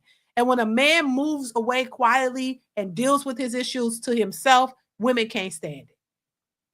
This is why even when women walk away from a man in an argument, these women follow. Instead of you letting him walk away, you follow him because you want a reaction from him. And then when you get the reaction, oh, now you want to cry like you the victim. This is why I don't understand what's his name? What's the guy name who was running from his ex? He running from her and he get penalized. He get penalized, lose jobs and everything. The one who's dating Megan Good now. What is his name? He gets penalized from running away from his girlfriend, jobs taken away from. We see this girl following this man. The Sha'Carri girl is following this man, harassing him, pushing him down and all that. And ain't nothing. She ain't lose nothing. This is why they feel entitled to do that. Thank you, Ezel. Thank you for the super chat. Jonathan Majors. Yeah, Jonathan Majors is crazy. Jamil says Ted Bundy would put up with big numbers. Ted Bundy would put up with big numbers in this era. Thank you, Jamil 843. Thank you so much for the super chat. Jamil also says toxic to women means they couldn't walk over you. Right. Yeah. And you stand up for yourself and defend yourself, you're the toxic one. Right. But she trying to hit you in the head with a frying pan and you push her back to stop her, then you the toxic one. Right. Thank you, Jamil, once again for the super chat. Yeah, Jonathan Majors ran from that lady and he lost all kind of work. This lady was antagonizing her boyfriend, pushed him and everything, and nothing's happened to her yet. That's a problem. But this is why men don't want to deal with these women. I wouldn't. And same for my sons. I wouldn't want my sons to deal with no ratchet type women like that. Because that's just going to be a bunch of toxic behavior. And nobody wants to, you can't be in peace dealing with people like that, with that type of toxic mentality. All right, y'all. I got a Kendra G for y'all. Make sure you guys hit the like button, y'all. We're gonna get into this one because I thought this one was kind of hilarious. Make sure y'all are hitting the like button. Here we go. Hey, Jess. Hey. Hi. What's your name, baby? My name's Jessica. Jessica, where you calling me from? Mobile, Alabama. All new Kendra G Singles dating app. It's available now on iPhones and Android phones. Just go to your App Store or your Google Play Store and type in Kendra G Singles. Mobile, Alabama. Yes. All right. Okay. How old are you? I'm 30. 30. And what you do for a living? I'm actually a principal at a school. Principal. Okay. You have any children? I do have one. She's 7. Okay. Have you ever been married? I have not. Okay. And so we got Jessica. What's your zodiac sign? I'm a Sagittarius. Sagittarius. So we got Jessica, Mobile, Alabama, 30, Sagittarius, principal, mom to a 7-year-old. Yes, Never ma'am. married. What kind of man you looking for, girl? I need somebody that's going to provide, that is well-rounded and, everything around the house. I don't want to have to call nobody if, I got a leak, if I need my yard fixed. I just need somebody well-rounded and providing all things, and that's a follower of Jesus Christ as well. Okay. What's your deal breakers? Oh, I can't take no mama boys. No mama boys? No Trump supporters. And that's all I can think of at the moment. Okay. Should he look a certain way? I feel like I'm over the stage of the way that people look. I'm kind of gearing towards, I like them a little ugly now. You like them look ugly? A little ugly. I don't need everybody looking at them. They call that medium ugly. Medium ugly, that's it. But what if the man don't want an ugly woman? I'm just saying. Even if he's what they will say medium ugly, what if he look at her and say he don't want ugly? Period. I would say, what you want gotta want you, boo. What you want gotta want you. So, you want to be a little medium ugly. What if you just say I don't want ugly at all, and you don't qualify? I'm just saying. You got to be careful what you put out there and what you say.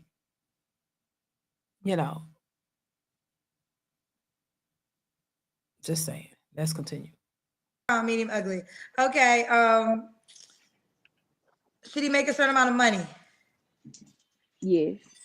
I need at minimum 6 figures. So minimum 100K in Mobile, Alabama. That's like a millionaire, right? Mm-hmm. 6 figures. So if he made 75K, you couldn't mess with him. No. I provide a pretty luxurious lifestyle for myself and my child. So anybody coming in matching or below me, it's just not gonna work. And you got a child, girl. When I say delusional, when I say delulu, it's delulu. And they keep coming. Okay, hear me out. Hear me out. Okay. But if he had 75, that would be 75K in addition to what you already have. Right. So wouldn't that be an increase? Or you're saying you want to meet a man and you don't want to pay no more bills ever again? The latter. Meet a man, I ain't trying to pay no more. Was that the dynamic you have with your son's father? No. I don't feel like that doesn't count though. How does it not count? You have a whole child by that man. It doesn't count. It Well, don't let me count. say this. Okay, let me say Okay. this to you. It don't. Maybe to you it doesn't count, but it will count to men. Yes. Okay. Ain't no So man. I think dealing with women, you that. got to understand the male's perspective. Baby, these big head chicks be tripping. There ain't no man gonna want to deal with you, girl. There ain't nobody dealing with that. It didn't matter with the baby. That's how it go though. At least they're being honest. A man who makes money, he want an attractive woman. You know what I mean? As much as I'm talking all that, like, oh well, get you somebody with men want attractive women. I get it. It could be to their detriment sometimes, but I get it. But they certainly ain't, you got the pick of the litter, and if you had the options, I'm just saying, if you got 10 women in front of you and they want to be with you and you could pick one out of that 10, you're going to try to go for the most attractive one that's there. The one that you like, fit, feminine, cute, cute face, everything, good body. Y'all going to try to go for the best that you, just like women try to go for the best. You're not going to go pick a big forehead, big girl who looking suspect, looking like with a child. You're not going to pick nobody with children and fat and, just questionable, facially. Like, you're not, and then she got all these high requirements. Oh, 6 figures, and I need you to come and take care of me fully. Even though the men that I gave babies to, there was no requirement for them. They didn't have to make nothing, but you have to. Well, I mean, most men ain't gonna want to come in and take care of a woman who they're not attracted to. You're gonna get the best looking, best overall that you can pick, preferably with no kids. Child, I don't know. I say delusional 24/7. I'm just saying, I think a lot of these women should just go take care of their kids and be at peace. And if a man approach you and he don't mind that you got a kid, you should just say, okay, come on, let's do it. Because I can't find nothing else. You shouldn't even matter how much money you make. Just whatever you got, we gonna make it work, honey. Y'all be too damn picky, and what we be seeing don't really measure up to the pickiness. That's all I'm saying. Let's continue. So what you're telling me is and not saying that it's not going to happen, but here's the ask. If a man doesn't make more than you, he's out, right? So if there's a man that doesn't make 6 figures, you won't even give him an opportunity, period. Now, but you had a whole child by a man who didn't make 6 figures, and now you want a 6-figure man to take care of you and your child. So you got to understand the male's mind and how he may say, well, how is that fair? Like, I have to take care of you and your kid, and I make this amount of money, which I have to work to make this amount of money. That doesn't matter to you? I don't feel like I'm asking somebody on the first date to bring a W-2 to the table. So I wouldn't No, feel like you're not, but you're just telling me right now, if a man didn't make 6 figures, don't even reach out to you. So at the door, you're not giving a man a shot if he doesn't make more than 100K. Right. And I think, and I'm not saying that you won't get this man, but you already X'd out men who basically, your baby daddy couldn't even meet those requirements, and he got a baby out of it. Oops, I'm glad you were holding her to the fire. We live and learn, but I see what you're saying. Right. Ooh, child, you the principal too. Let's keep going. Let's do the Kendra Cam.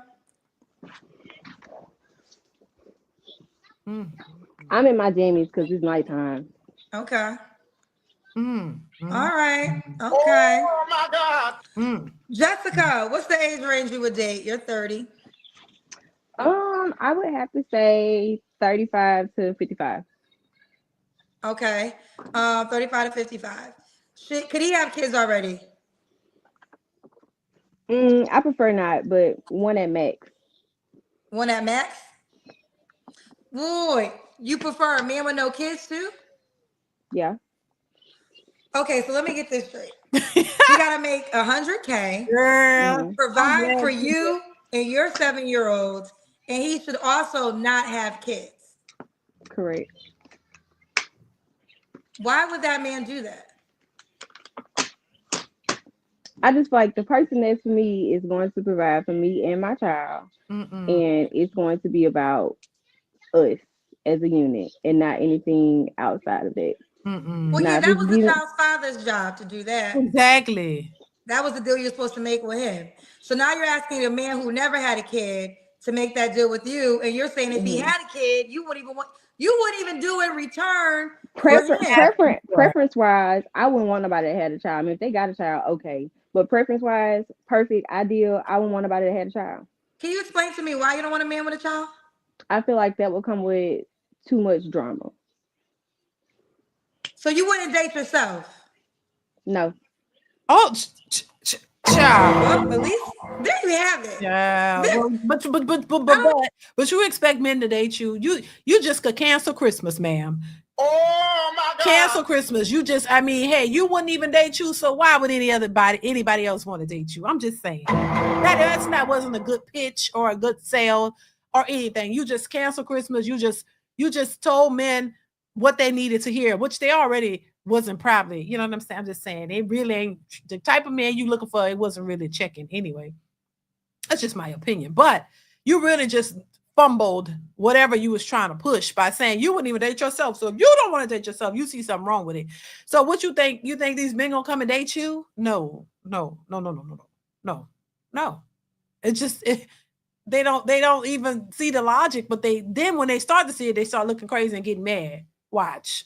Let's continue. have at least she's aware. She doesn't want her. Opposite of her. She would not date herself. So if there's a man that's willing to date her, even though she wouldn't date herself, she wants you to date her. Do you understand how that sounds, Jessica? Mhm. She's How does that sound to you? bad. Like literally, let's have girl talk. Let's have girl talk. Help me understand how that makes sense to you. If you literally wouldn't make the deal you're asking another person to make, how does that make sense? If you're asking ideally what I want, it's just what I want. And if I can't get what I want, then I'll just be by I myself. understand that, but still Mhm. help me answer this question directly. How does it make sense to ask a man to accept something that you would not accept yourself? Hmm. It's just what I want. I mean, I don't have no other answer for you. No, you're a principal. You are educated. You don't get to a principal about being educated. That's a simple, basic answer. I want you to use your thought process right now and really answer this. We're not going to glide You know over it this don't because make you're no intelligent. sense. You don't become a principal without being intelligent. I'm really am trying to understand your mind. It can't just be that's what I want. How do you expect somebody to accept something that you would not accept? Just because I am in the predicament that I am in right now, where I have a child, where the father has not done what they're supposed to do, allegedly, then that doesn't mean that I can't aspire to have the perfect fairy tale life. I'm still Oh seeking it. Lord So Jesus you want to live in Christ. fairy tale? Okay. Girl, there's no goddamn fairy tale life. You too old for that. Like this, this tells you all you need to know. And any man watching like fairy tale life, you got to be out your goddamn mind. Are you tripping? You a grown ass lady. You talking about a fairy tale life? There ain't no fairy tale. How is that a fairy tale life? You already got a child. Usually in the fairy tales, what do? They get married. Nobody's already had a child, right? In the fairy tales, if we look at the fairy tales, Cinderella, Sleeping Beauty, what's the other one? All these things. The women didn't have children already, did they? No. They get with the prince and she become the princess. They come together and then they have children. That's not even a fairy tale. You can't even start right because you already got a kid by another man. The prince ain't taking on somebody else's kid. He gotta start his own legacy and build his own family. He ain't going. The prince don't go after single baby mamas. Come on, that don't even add up. Jamil, thank you for the super chat. Says principals, in my experience, have control issues. Okay, child. Thank you, Jamil, 843. This is crazy. She's not a principal, she's an indoctrinator of misandry. Child. Let's continue. Okay, that's fine. So before I even get to the fairy tale, you don't think that it's unfair to require a man to take care of your child when if he had a kid, you wouldn't be willing to love on their child? I'm not saying that I wouldn't be willing to love on that child. But you said Preference that you wise, prefer I a just man with don't. no I kids. just correct. So you want to have more kids? I do. Okay, okay.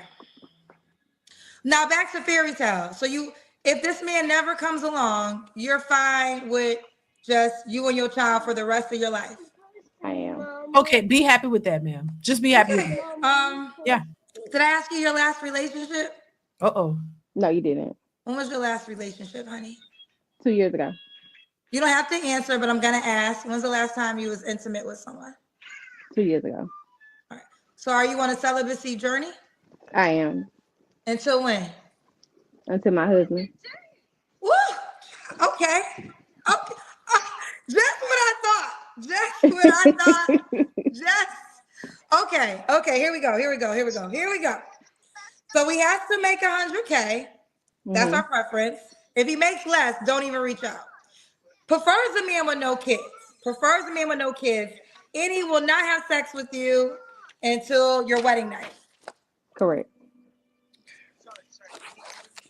I don't think I even did this in 2025. Here's your man, Jessica. Here is him. This is the only man on the planet that is going to sign up for that deal. You got the first paper man of 2025. I'll take it. I mean, ain't none of the like it. You're going to have to take it. Give me the address because this is the closest you're going to get to the man you just told me about. Oh, man. Give me, I can email it. I'll scan it in the email. Invite me to the wedding. I'll be waiting on the email. Listen, I pray. I'm not saying, no, I am saying, if you meet a good man that's willing to love on your child, not a bum, I'm not talking about a bum, no bums, but a man that's willing to love on you and your child, and let's just say he don't make 100K, let's say he has a child himself, you should give that man a chance. Because I think you'll be waiting on this man to the end of time. Forever. I don't think the man you told me is end of time. Until then, email me him right there. Okay, well, there's one more question. Okay. Why would a guy be lucky to be with you? I am everything that a man wants, but they've just got to come correct. Well, okay, you got to tell us, what are the everything? Is she everything that y'all would want? Single men in the building. Come to the front. Single men in the building, come to the front. I need y'all to come to the front of the building. Is she everything that you would want in a woman? Let me know. Yes or no. Come to the front of the building. All the single men in the building, I need y'all to come stand up. Is she everything that you would want in a woman? Let me know. Yes or no. I need y'all to answer quickly to the front. Quickly to the front. Let's see. Hell no.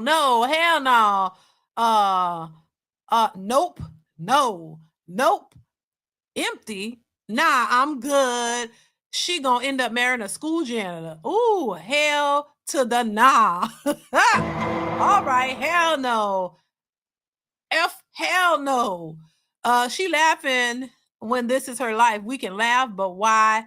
You laughing, right? No. Have fun with your cats. Hell no. Heck no. Laughs. Everything is a joke to these hoes. No way. I rather date an AI robot. Jeez. Hell no. No. Crazy as hell. Everything in what way? Okay, so a bunch of hell no's. All right. I just wanted to see. Thank y'all for coming to the front. Y'all can go back to where y'all were standing. Thank you. Here we go. Things a man wants. I cook. I clean. I am a natural nurturer. It's just a one-stop shop. You don't have to go to Wells. Okay. We got some paid questions. Do you want the paid questions? Oh wait, I skipped over some things. What are 3 flaws you have to work on? Ooh, being too independent.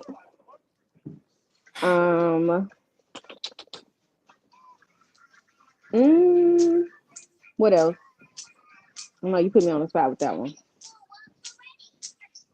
You never thought about your 3 flaws? No. Surprise, surprise. They never think about them. You're a principal? Yes. Like you're responsible for children? Yes. I got too much other stuff to be worried about than to be worried about my flaws. I only take it one step at a time in therapy. And Oh, right you're in now therapy. I am. And right now we working on the one that I just said. So okay. Yeah. All right, so here's the paid questions. Here we go. I'm not gonna read them all, so stop sending money. Wait, someone said her baby just asked for something to drink and she didn't acknowledge her kid. She got a Stanley sitting right next to her. She fine. Oh, I'm sorry, you have a daughter. I said son earlier. Okay. It's okay. Delusion is an all-time high, and baby, you not fine enough to be this picky. Good night. Good night. Divine Photos. Where has Divine living Photos. in La La Land gotten you? This is No probably man before with you any got common blocked. sense is taking this deal. Know the difference between abstinence and celibate. You are abstinent. This one said delusional AF. Have you ever dated the man of her? See, Irvin, thank you for the super chat. Says I'm getting real femcel vibes. This is on the rise. It is. Yeah, you know. Yeah, child. This is everything that's negative with these women is on the rise. You know, so out of order and backwards still is ridiculous. But they want the world and more from a superhero. They want a super ninja. I mean, to come in and give them the world like they're these loving, beautiful, fit, attractive, just nurturing, loving women who just will do anything for you and love you, you know, unconditionally and all this kind of stuff to get all of that. No, they're not. They're just ratchet as all hell, get out. And they want what they want, but they're not getting it because it would be nonsense for any man to commit to these types of women. It's who's going to give you hell. They're not prepared. They're not prepared and they're not trying to be prepared. And that's the problem. Thank you, C. Irving. Let's continue. Dreams, fairy tale. Have you ever dated the man you described? I have. What happened with him? I wasn't ready.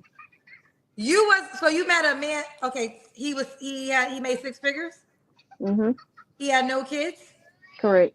He wanted to be with you and not have sex until marriage. Correct. When did you meet this man? That was about 4 years ago. You said you've been abstinent for 2 years. Right. So 4 years ago, you wasn't abstinent. Right. So why did you say yes when I said he would be willing to bait for sex? That wasn't your rule then. That wasn't the same person. You and my biddy. The math ain't mathing. No, your math's not mathing. You told me. I know. I just said you in my business. Next question. I'm in your business because we're trying to listen. The truth is easy to tell. Girl, not so now. You said that you met the real person that's coming out. Look at her face. She mad and she got an attitude. Oh my God. I told you, just let them keep talking. You're going to see the real deal real quick. Jamil 843, thank you for the super chat again, says Kendra's show is the best comedy on the market. Child, it's the real. You get to see how these women think and how delusional they really are. And men get to watch it and see it on a daily basis to know, oh, hell no, we're not dealing with this. And so it's a blessing and a curse, honestly, because you get to really see how these women think. And this is why men are not approaching. Thank you once again, Jamil. I appreciate you for the support. Let's continue. Man, and your 3 requirements was make at least 6 figures, no kids, and no sex until you get married. We said, have you ever met this man? You said yes. You said 4 years ago, but you only been celibate for 2 years. So that third requirement wasn't even there 4 years ago, according to what you told us. Correct, because the person that I was 4 years ago and the person that I was 2 years ago are not the same one. Right. So therefore, the answer is you never met a man that was willing to do all 3. If you're going back to that man, I never had sex. I never had sex with that man. How long did you date that man? For about 1.5 years. So you dated a man for 1.5 years and never had sex with him? Correct.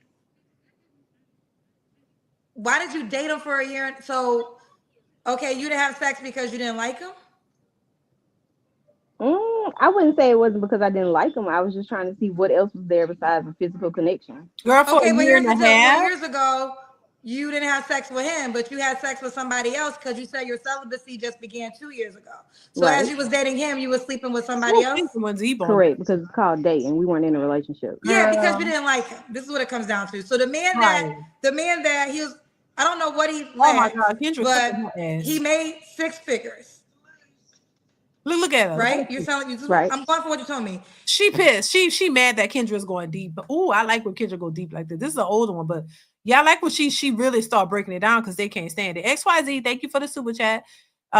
She said, cook and clean like it's something special. They all do that. Well, don't you have kids? Don't you supposed to cook and clean? They really act like that it is something special when it's really not. You an adult. You have a house, apartment, whatever. You got to cook and clean for yourself, right? So it should be a normal thing. Absolutely. Thank you, XYZ.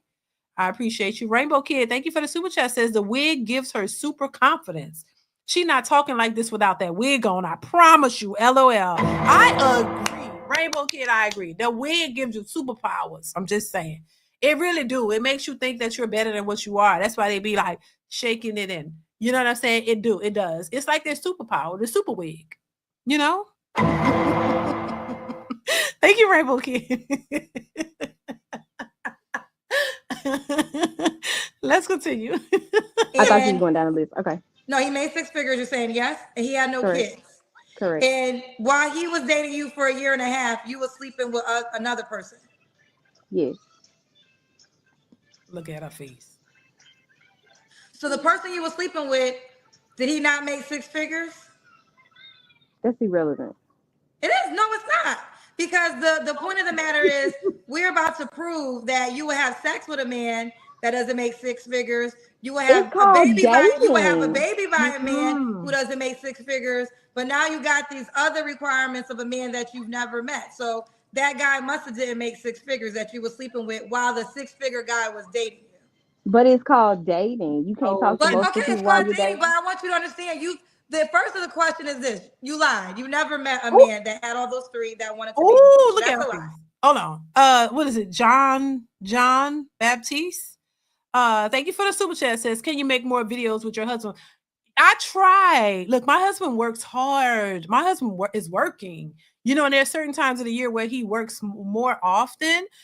So yeah, I mean, if we can get a time that we can do videos together, but my husband is not. I mean, he has his music thing and he has his stuff that he does, but he's not. He's working. My husband work a lot, so.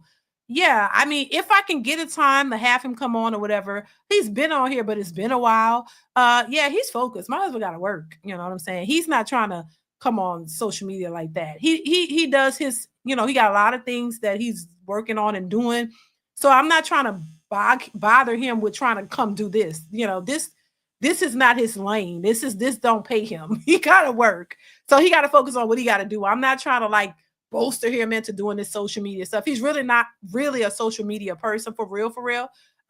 He doesn't dabble in it a little bit, but yeah, my husband work. He's working. He got to work. He ain't trying to really do this like that. You know what I'm saying? So yeah, if I could get him on when I can, I would like to have him on. But yeah, my husband is working. So he's not focused on this. But yeah, he let me do this little thing. This is my little thing, that he, is for me to do. He's not really into, coming on here like that. You know what I'm saying? Because he's working. But thank you so much for the super chat. I appreciate you. Let's continue. Well, let me go ahead and read this one. Jamil, thank you once again, says that's not an FBA forehead. Oh, Lord. There y'all go. Thank you, Jamil. I appreciate you. Let's continue. How is that a lie? Because you haven't described. You just said this man you was dating. Of course, he had 6 figures, whatever. But you didn't like that guy because you were sleeping with somebody else.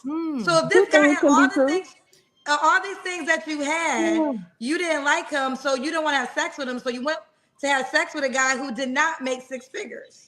Okay. Or tell me if I'm wrong. Did the guy you were sleeping with? You are wrong. Two. I feel like two okay. things. So the guy that you were sleeping with made 6 figures. Two things can be true at the same time. Just help me. I mean, the guy that you was sleeping with while you was dating the guy you said that had all this stuff, did he make 6 figures? Yeah. Why couldn't you be with him? I didn't want to be with him. You can date and more than one thing can be done. How Can come be in true the at the first same time you said time. it was irrelevant? Why'd you say it was irrelevant? Because the you first said time? asking me the same question.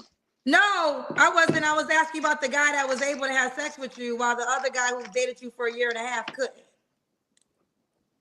Person to got caught in her person. lies. They be lying. A lot of them ladies. What's the be lying. address? Send it over, Kendra. They be lying their What ass is off. the address, girl? Listen, you got a lot of paid questions. I can't get to all these paid questions, people, but Sia Major said, childish, delusional, selfish. You don't get better than your child's father. He paid $10 to send that? That's crazy. If one of your students struck a teacher and you asked the student why he did it, would you accept "I don't know" for an answer? If one of your students. Say that again. I think it's a riddle. If one of your students struck a teacher and you asked the student why he did it, would you accept "I don't know" for an answer? It depends. Does the child have needs? I don't know. Mr. Patrick said, "This mindset is insane to me. They should call her just hilarious because I'm cracking up at the delusion." I think, let me see. Oh, wait, this one says, no. Oh Lord, child. A mess.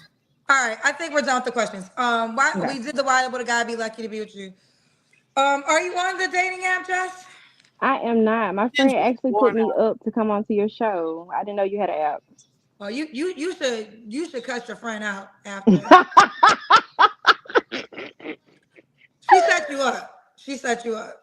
And she set you up. And she set you up. But Jess, you're gonna be a highlight. So I mean, it's pretty much everything I said they're gonna say, but it's already good. All right, download the dating app if you want. 6. So let's repeat. Girl, yeah, she was a hot mess. She was a hot mess, y'all, for sure. Like, come on now. A lot, but you know, a lot of them are hot messes, but they don't want to accept the fact that they are. Like, you know, we men supposed to look at women as princesses and queens, and you know, the prize and the best thing since sliced bread.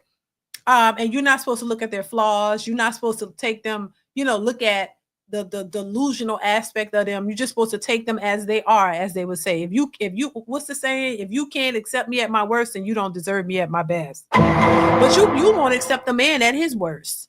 You want him at his best all the time. He has to be at his best on day one. He got to be at his best to the end. So why would you want a man to accept you at your worst? And if not, he don't deserve you at your best. Now, does that apply to the men? Should you be willing to accept the man at his worst? Are you gonna take a man that don't have a job, but he's working on getting one, but he likes you and he want to be with you? Are you gonna take him at his worst? You gonna let him have a place to stay? You gonna let him come live with you till he get a job and start paying bills? That's his worst. You're not gonna take him at his worst. That's like, you know, y'all wouldn't do that at all. You want him at his best on top of his best. He can't have room to be at his worst. You need him top tier on day one. But you are not top tier. Y'all are confused, delusional. There's so many issues that a lot of Black women have, but men are supposed to ignore those issues. Men are supposed to say, you know what, it don't matter. She's a Black queen. Our Black queens need love. The Black kings don't need love. A lot of men shoot themselves in the foot too, I will say, y'all. There are a lot of men who go against their own interests a lot of times, especially the men who support this behavior. I was shocked. I'm not going to even lie to y'all. When I started in this space, you realize, you know, when you're defending, well, speaking up for men, you see a lot of shit. I realized that a lot of these men were not on the same page. I didn't know that at first. It's something you realize by doing this, by being in these spaces, that there are a lot of men who have that simpish behavior and simpish nature. Like they really believe you should be paying a woman's bills on day one. There's a lot of men that really believe that you're supposed to cater to a woman and do all what she asks. But the funny thing about it, a lot of these men who think like that been messed over by women. So I don't know if they think this is what they're supposed to do, and eventually they'll find the right one who won't take advantage of them or what. But there are a lot of niggas who really fight against their own interests. And I didn't know that at first. I'm thinking, you know, most of these men get it. A lot of these men be speaking against their own nature, and they don't have a woman. A lot of these men be single AF. They be single, struggling to get a woman, even though they're willing to do all this, spend the money and be a simp, and they still can't get a woman. So I noticed that too. And I'm just saying, call a spade a spade. I mean, I see a lot of that too. And I just was shocked when I first started. I'm like, I know you lying. You can sit here and say, yeah, you've been cheated on several times. She took you for granted. She was cheating on, but then you defending this bullshit. You defend them.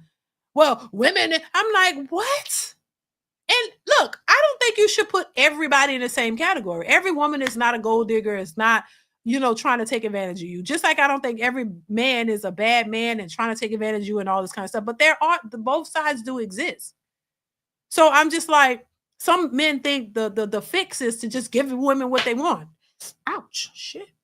Give women what they want. Just give them what they want. Make the money, rise up, level up, make all the money so that you can attract the right. No, when you lead with your money, you're going to attract a certain type of woman, but it's not a woman who's going to want you for you. It's a woman who's going to want your money. So your focus is money. And that's the focus for most men, because men are supposed to be protectors and providers. But the focus for women is also money. But she don't want to protect and provide. She just wants your money. She just want to take your money. She don't want to work with you. She want to take what you got so she can have it for herself. It's a selfish mentality that a lot of these women tend to have. They don't want to work with you. If they wanted to work with you, it wouldn't be a focus of your money. It would be focused on, hey, let's get this money together. If anything, hey, I'm working, you working. Let's get this money together and let's build together so we can have a good life. No, there's no such thing as we when you're selfish. It's about me. Me. Give me what I want. You got to give me everything that I want. If you don't, I'm out. And if you like me and you like this body and you like all this, you're going to give me what I want or else I'm leaving. That's how women think. They don't want you. They want what you can provide for them. And if you can't provide, that's why they go on to the next. That's how you know the difference between a woman who is there for you and a woman who's there for what you can provide. Because she's going to act and move a certain way. And this is why I think a lot of men are privy to it now and they see it. And that's why they're moving accordingly. But for the ones who still think, oh, I'm just building this money up. Oh, I'm just going to hurt my hand. I'm going to just build this money up and get to this bag. I'm going to get to this bag and then I can have the woman that I want. Okay. All right. Do that. And what type of woman do you want? That's the question you got to ask yourself. What type of, do you want a gold digger? Do you want a woman that's just pretty that you can have in your circle while you pay for her hair and her nails and her spa treatments and her wigs and give her money to pay her bills and all that? You still paying for a lot for that. And she's still probably a woman that don't even want you, because that's how women move. You're going to pay for me. I don't really want to be here, but the only reason I'm here is because you paying. If you wasn't paying, then I won't be here. This is why men who don't have the money don't get the woman that they want. Why? Because the woman that they would like, you can't afford. So you're affording. This is a situationship. This is not a relationship. That would be a situationship. That is based on you providing something that she wants and she provided something, a little bit of something that you might want. And a lot of men think in terms of relationship. I would love to be able to attract a beautiful woman that I'm attracted to, and she really into me. Most people want that. I don't think most people want games.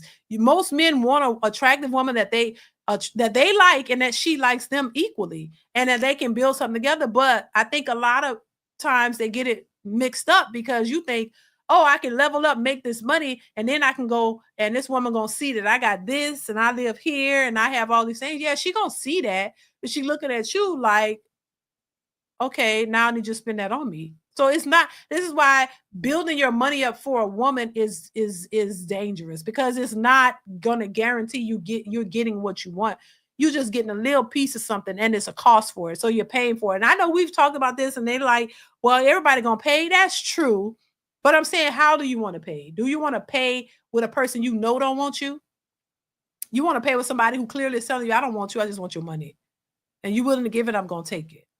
Is that, and that's only a temporary thing. And then when she gets tired because she don't like you, or sometimes people get invested and then they get, in, and then the start feelings and emotions start happening when you realize she's screwing somebody else. Then all your feelings and emotions is involved. Now everybody's getting crazy because you think this woman really wants you, or you start realizing, damn, I'm spending a lot of money on her, but she don't really want me. She's screwing somebody else. That gonna piss anybody off, for real, for real. So then it gets toxic. Then she like, okay, it's getting too serious here. I got to bounce, and then she gonna bounce, and then she gonna go look for the next man with the money. So that's the risk that you take fooling with a woman just because you got money and you can give it to her. She just want the money, baby. This is why it's so important to build with women. And what we see in 2025 is that these women don't want to build. They want money. They need money. They need to pay their bills. That boss chick status has run out. All these women have lost 300 and something thousand women lost their jobs. They need money. They need help. They're not trying to handle a relationship because they don't want to deal with what comes with a relationship. They just want money. You gonna give me some money? All right, give me the money. That's it. Successful MD, thank you for the super chat. Says these cooked hyenas love attention, desperation. Right. Thank you, Successful MD, for the super chat. I appreciate you. So yeah, this is why I say be careful, be careful. Pharaoh, thank you for the super chat. Says there are tools in both genders, but it's increasingly more obvious that we have too many ratchets. Exactly, too many. You're right. Thank you for the super chat. I appreciate you. Izel, I hope I'm saying that right. Thank you for the super chat. Says, is it me or did she not look female at all without that wig? Ooh, baby. I'm not gonna say nothing about that. I say what I had to say. That's it. But I hear what you're saying. I hear what you're saying. Thank you for the super chat, though. I appreciate you. Successful MD also says women that take care of pookies are simps too. Simpettes. Call them simpettes. Thank you, Successful MD. They're simpettes. So simps and simpettes, honey. Pookies and pookishas. Yeah. Since women love money so much, why don't they work at a bank, child? They because they be stealing. Because they be stealing from the bank. They'd be too tempted and they steal from the bank and they go to jail. They get arrested. That's why. Pookishas, they can't work at no damn bank. They're gonna rob the joint, set the place up, and then they're in jail. And then they so yeah, that's why. But yeah, it's crazy. Hopefully, y'all, at some point, hopefully everybody can do better, y'all. Hopefully people can get what it is that they want in life, child. JSU Tiger 07 says Kevin Samuels warned them about winter. America is humbling these types of women left and right. Facts. But they refuse to be humbled. They refuse to be humbled because remember, these women, are entitled. They can do no wrong. They're always right. They know they're the smartest, the most educated, in America, according to them. They're doctors and got PhDs and all this. So you can't tell them nothing. You can't tell them nothing. So they know it all. They got it together and and it is what it is. Entitlements, all this stuff, but it's not working. And I'm a big proponent of, listen, if you're doing something and it's not working, try something else. Don't give up, but try something, do something different. If what you're doing is not yielding you the results you want, try something else. Don't keep doing the same thing thinking you're going to get a better outcome. And this is how a lot of these women think. This is why that lady came on social media and said, single mothers deserve the world. And I'm like, in what world are you living in, ma'am? And who owes her the world? Who owes you the world as a single? Who owes you this? Do you mean that men and everybody? So men, women, the world, the government, everybody owes single mothers something? We supposed to come out of our pockets and say, here, single mothers, we feel your pain. When that was your choice as a human being to make, nobody ain't coming over here and helping me and my husband raise our kids because we chose to have kids and have a house and have bills. Why we don't get no help? Why we don't need it and deserve it all? Why do we have to be responsible adults and take care of our families that we created? And you could just create a broken home and somebody else supposed to come in and take care of you. Make that make sense. This is the illogical way they think, that is just ridiculous, because they're struggling and they want help because the government, Section 8, food stamps, all that has coddled them and made them believe that this is what society is supposed to do, take care of them and cater to them. So now it's on autopilot. You think everybody, now it's real delusional. Now everybody's supposed to come to our aid. We're struggling and nobody is helping us. A lot of the people in this world are struggling, working hard and trying to pay these high-ass prices for food and everything else. They're struggling too. Who gonna help them? Are y'all gonna come together and help them? Or they don't need help. They don't need help with their children because they're mothers and fathers who decided to have kids and take care of them, but they struggling a little bit. They don't deserve no help. Only you. It don't make no sense. Claudia video was funny. Jamie Foxx warned her. Thank you, Jamil, once again for the super chat. Yeah, it's just insane. It's insane. They're entitled. That's why I say it's an entitled mindset. You're entitled to something that you believe you deserve, but you don't deserve it unless if you don't provide for yourself, you don't deserve it. Period. But a lot of these women really think that they're entitled to something. And single mothers, I always hear, I'm a single mother. And I'm a mother. I'm not a single mother, but I'm a mother. So what? So you're a single mother and I'm a mother. And there are many other mothers out here, a whole bunch of single mothers. So what? What's the difference? The difference is you decided you made children out of wedlock. You didn't prioritize marriage and a husband, and you had children instead. The people who prioritize marriage and husbands and having their kids, with their husbands, that's the difference. Okay, well, we still taking care of children. So why do you feel entitled to something that I don't feel entitled to? Why? Because you chose to do it by yourself. That's your choice you made in life. You got to deal with the consequences. If you chose to bring children into the world and raise them completely by yourself, then and if you can't get the father of those children to take care of their children, why is it somebody else's responsibility, boo? Y'all got to make sense, and it don't make no sense. But they're struggling, and it's hard. And I know it's difficult, but you can't expect other people to come to your rescue. You need to go call the baby daddies and force him. Put him on child support, whatever you got to do. Make him take care of his responsibility because that's yours and his. And if you're not able to succeed between you and the father who made them kids, nobody else ain't trying to make you succeed. People got their own lives and responsibilities to take care of. They don't have no extra to come make sure single mothers have it all. That ain't nobody's responsibility whatsoever, baby. That video just took me out. I couldn't believe it. I really couldn't.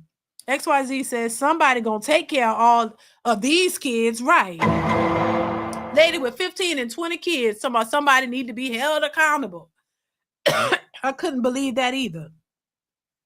Somebody needs to be held accountable for me and my kids. Are you serious? And they don't realize how stupid they look.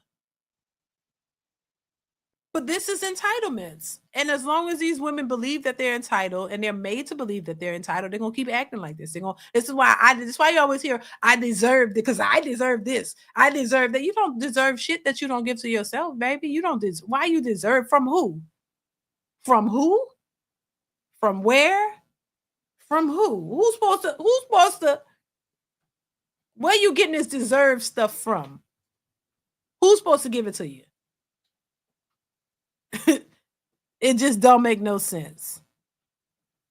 It really don't. I didn't get myself pregnant. Right. Go to Pookie, Ray, Ronnie, Bobby, Ricky, Mike, Johnny, and go tell them. Shout out to Ronnie, Bobby, Ricky, and Mike. And whoever you made them churn with. And tell them to bring the money now. That you need cash now. That's who you demand it from. That's who deserves to pay.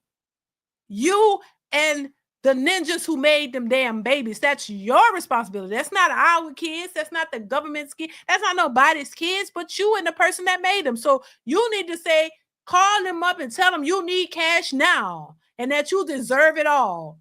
And pressure and push them to give you what you need because they're the ones who help you make that baby. Ain't nobody else. That's the responsibility, you and him. If you can't do it, he can't do it. Well, y'all just can't do it, baby. Because Because we can't do it either. We got our own responsibilities. Other people got children and families to take care. They can't come make sure all the single mothers of the world good. Y'all just keep messing up and y'all want entitlements and treatment that you don't deserve. That don't make no sense. Yeah. Go call them and tell them you need cash now. And if he can't give it to you, you fresh out of luck. Because ain't nobody. This a new day, baby. Ain't these men ain't taking you on with all these goddamn children. I don't want my sons doing that, and they don't want to do it. And no man out here should be going to take care of women with 2 and 3 baby daddies. No, that's their response. Make them daddies pay. That ain't nobody else's responsibility. Y'all gotta do better. That's why I say they gotta do better. You can get mad and all you want, but it's the truth. Ain't nobody responsible for all that. Like life is expensive. It's expensive to live. Shit, and I understand when you have children, it's even more expensive. They always need something. Even when they get older, they still need something. You know? Until they get out the house and have their own life for real, and have their own bills and they take care of themselves, you still somewhat responsible. It's, you know, so it's expensive. I get it. But if you made the conscious effort to go out here and just bust it open with anybody and make babies where you are the sole provider and you didn't realize that was going to be hard, and then you did it once, I excuse once. But then you go do it 2 and 3 times over and you think somebody's supposed to feel sorry for you and come give you the world, child, please. There's no way. There's no way. That ain't it. That is not it. That ain't nobody's responsibility. But you can't say nothing, you know? Oh my God, you such a pick me. Why? Because I'm telling the truth. That there are entitled women out there who think somebody owes them something all the goddamn time. Nobody wants to deal with people like that who are always needy.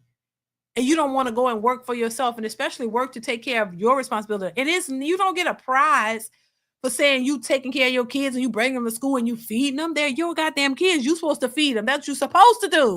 Just like y'all tell men, what you want, a cookie for being a great father? If you don't want to give him a cookie for being a great father, why do you need a cookie for being a mother? Why does the world owe you something for being what you chose to be? See, y'all could dish it, but you can't take it. And you always want to put it on men. But when it's turned back on you, because it applies to you too, then you won't get mad. Oh, these pick-me's get on my goddamn nerves. Well, good. Somebody need to get on your nerves to make you change and see yourself. But if you don't see yourself and you think that this is good behavior, you're going to have to think again, because the world is going to show you that it's delusional. The people around you are going to show that you the way you think is a delusional mindset, and it's not going to get you what you think you and feel and believe that you deserve. So you're going to just be going in circles mad at your goddamn self. You ain't going to be mad at nobody else. You be mad at yourself and the baby daddies. That ain't nobody else's responsibility. Y'all need to get y'all shit together, because ain't nobody, these men are not doing, I'm glad, because you shouldn't. And then y'all entitled to, then y'all want all this shit, 6 figures. You ain't never made 6 figures in your whole goddamn life. You barely made $20,000 working at Walmart. So why do you expect six figures from a man? You only got that Walmart job when the government assistance was cut off. When they said, you gotta go to the job, y'all went to Walmart, y'all went to these hotels, and you got these jobs, and you made $23,000, and you now you want a man with 6 figures to come in and take care of you and your 3 kids because the dad is in jail or dead.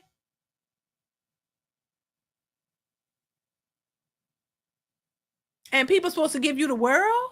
Who? I'm saying, who's supposed to give them the world?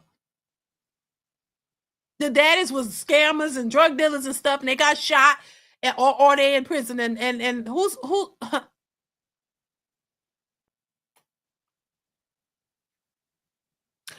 And this is by their own admission, because they go on Kendra's show and they're like, yeah, well, you know, one of my baby daddies, he was killed. Yeah, he was shot.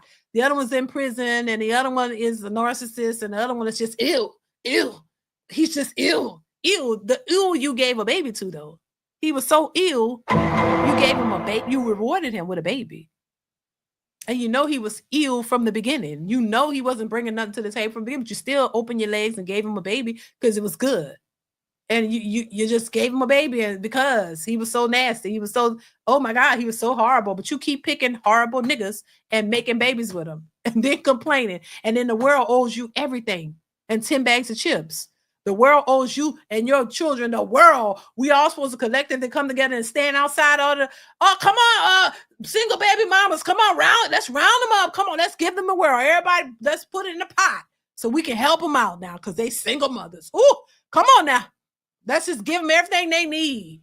Let's give them money for their bills. Let's pay for the insurance, school clothes. Let's do it all because they deserve it. Because they sending their kids to school. We better be glad they're sending the kids to school. Because, I mean, that's insinuating that a lot of the single mothers don't even give a shit about their kids. So if you are one that cares about your kids, now people owe you the world. You deserve a cookie. Because what you're saying is the majority of them don't even send their kids to school. The majority of single mothers don't even work. The majority of single mothers don't give a shit about their kids. So, the ones that do, they deserve the world. I'm just saying, from who?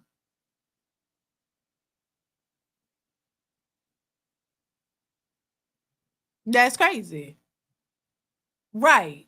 I mean, you laying down, busting it open, getting ran through by Pookie several times. You didn't say ew then. Pharaoh says Trump canceled the medical extortion.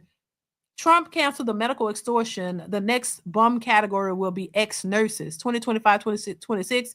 I'm telling my brothers to stay away from nurses. There was my husband was telling me about this nurses convention the other day. How these nurses, how they just sleeping around and getting pregnant. They was just telling me there's a nurse convention here. And he was just telling me about that because one of the ladies at the convention wanted me to speak. I think next year she wanted me to speak at their convention, and it's a nurses convention. And she showed them my videos, and because I used to do makeup videos. Thank you, Pharaoh. I used to do makeup videos, so they wanted me to show the ladies how to do makeup and how to apply, which I still could do. And so she saw my channel before, and she hadn't seen the channel now about what I'm talking about now. And they showed her the videos, and she was like, "Oh my God, she's turned militant." It was funny as hell. It was funny. My husband was telling me they kept saying I turned militant, but the guys like what I was saying, which makes sense. And then the women, she said, they was like looking like, ooh, they was listening, but they didn't like it, right? Then it was the nurses. And so she was like, maybe next year she could have me come out for the convention and talk about relationship stuff, which I would love to do, by the way. That would be a good deal. Thank you, Pharaoh, once again. But she was like, they was looking and they didn't like it because a lot of them, they're single and they just be sleeping with the other doctors and stuff like that. And so they don't want to hear what I'm saying, of course. But I think it's necessary to hear, even though you don't like it. Sometimes you gotta, take the medicine that's nasty for it in order, take the nasty medicine so that it can work for you. It can make you better. If you don't want to hear something that is the truth because it hurts, then you can't get better. I always say it. That's why accountability is so important.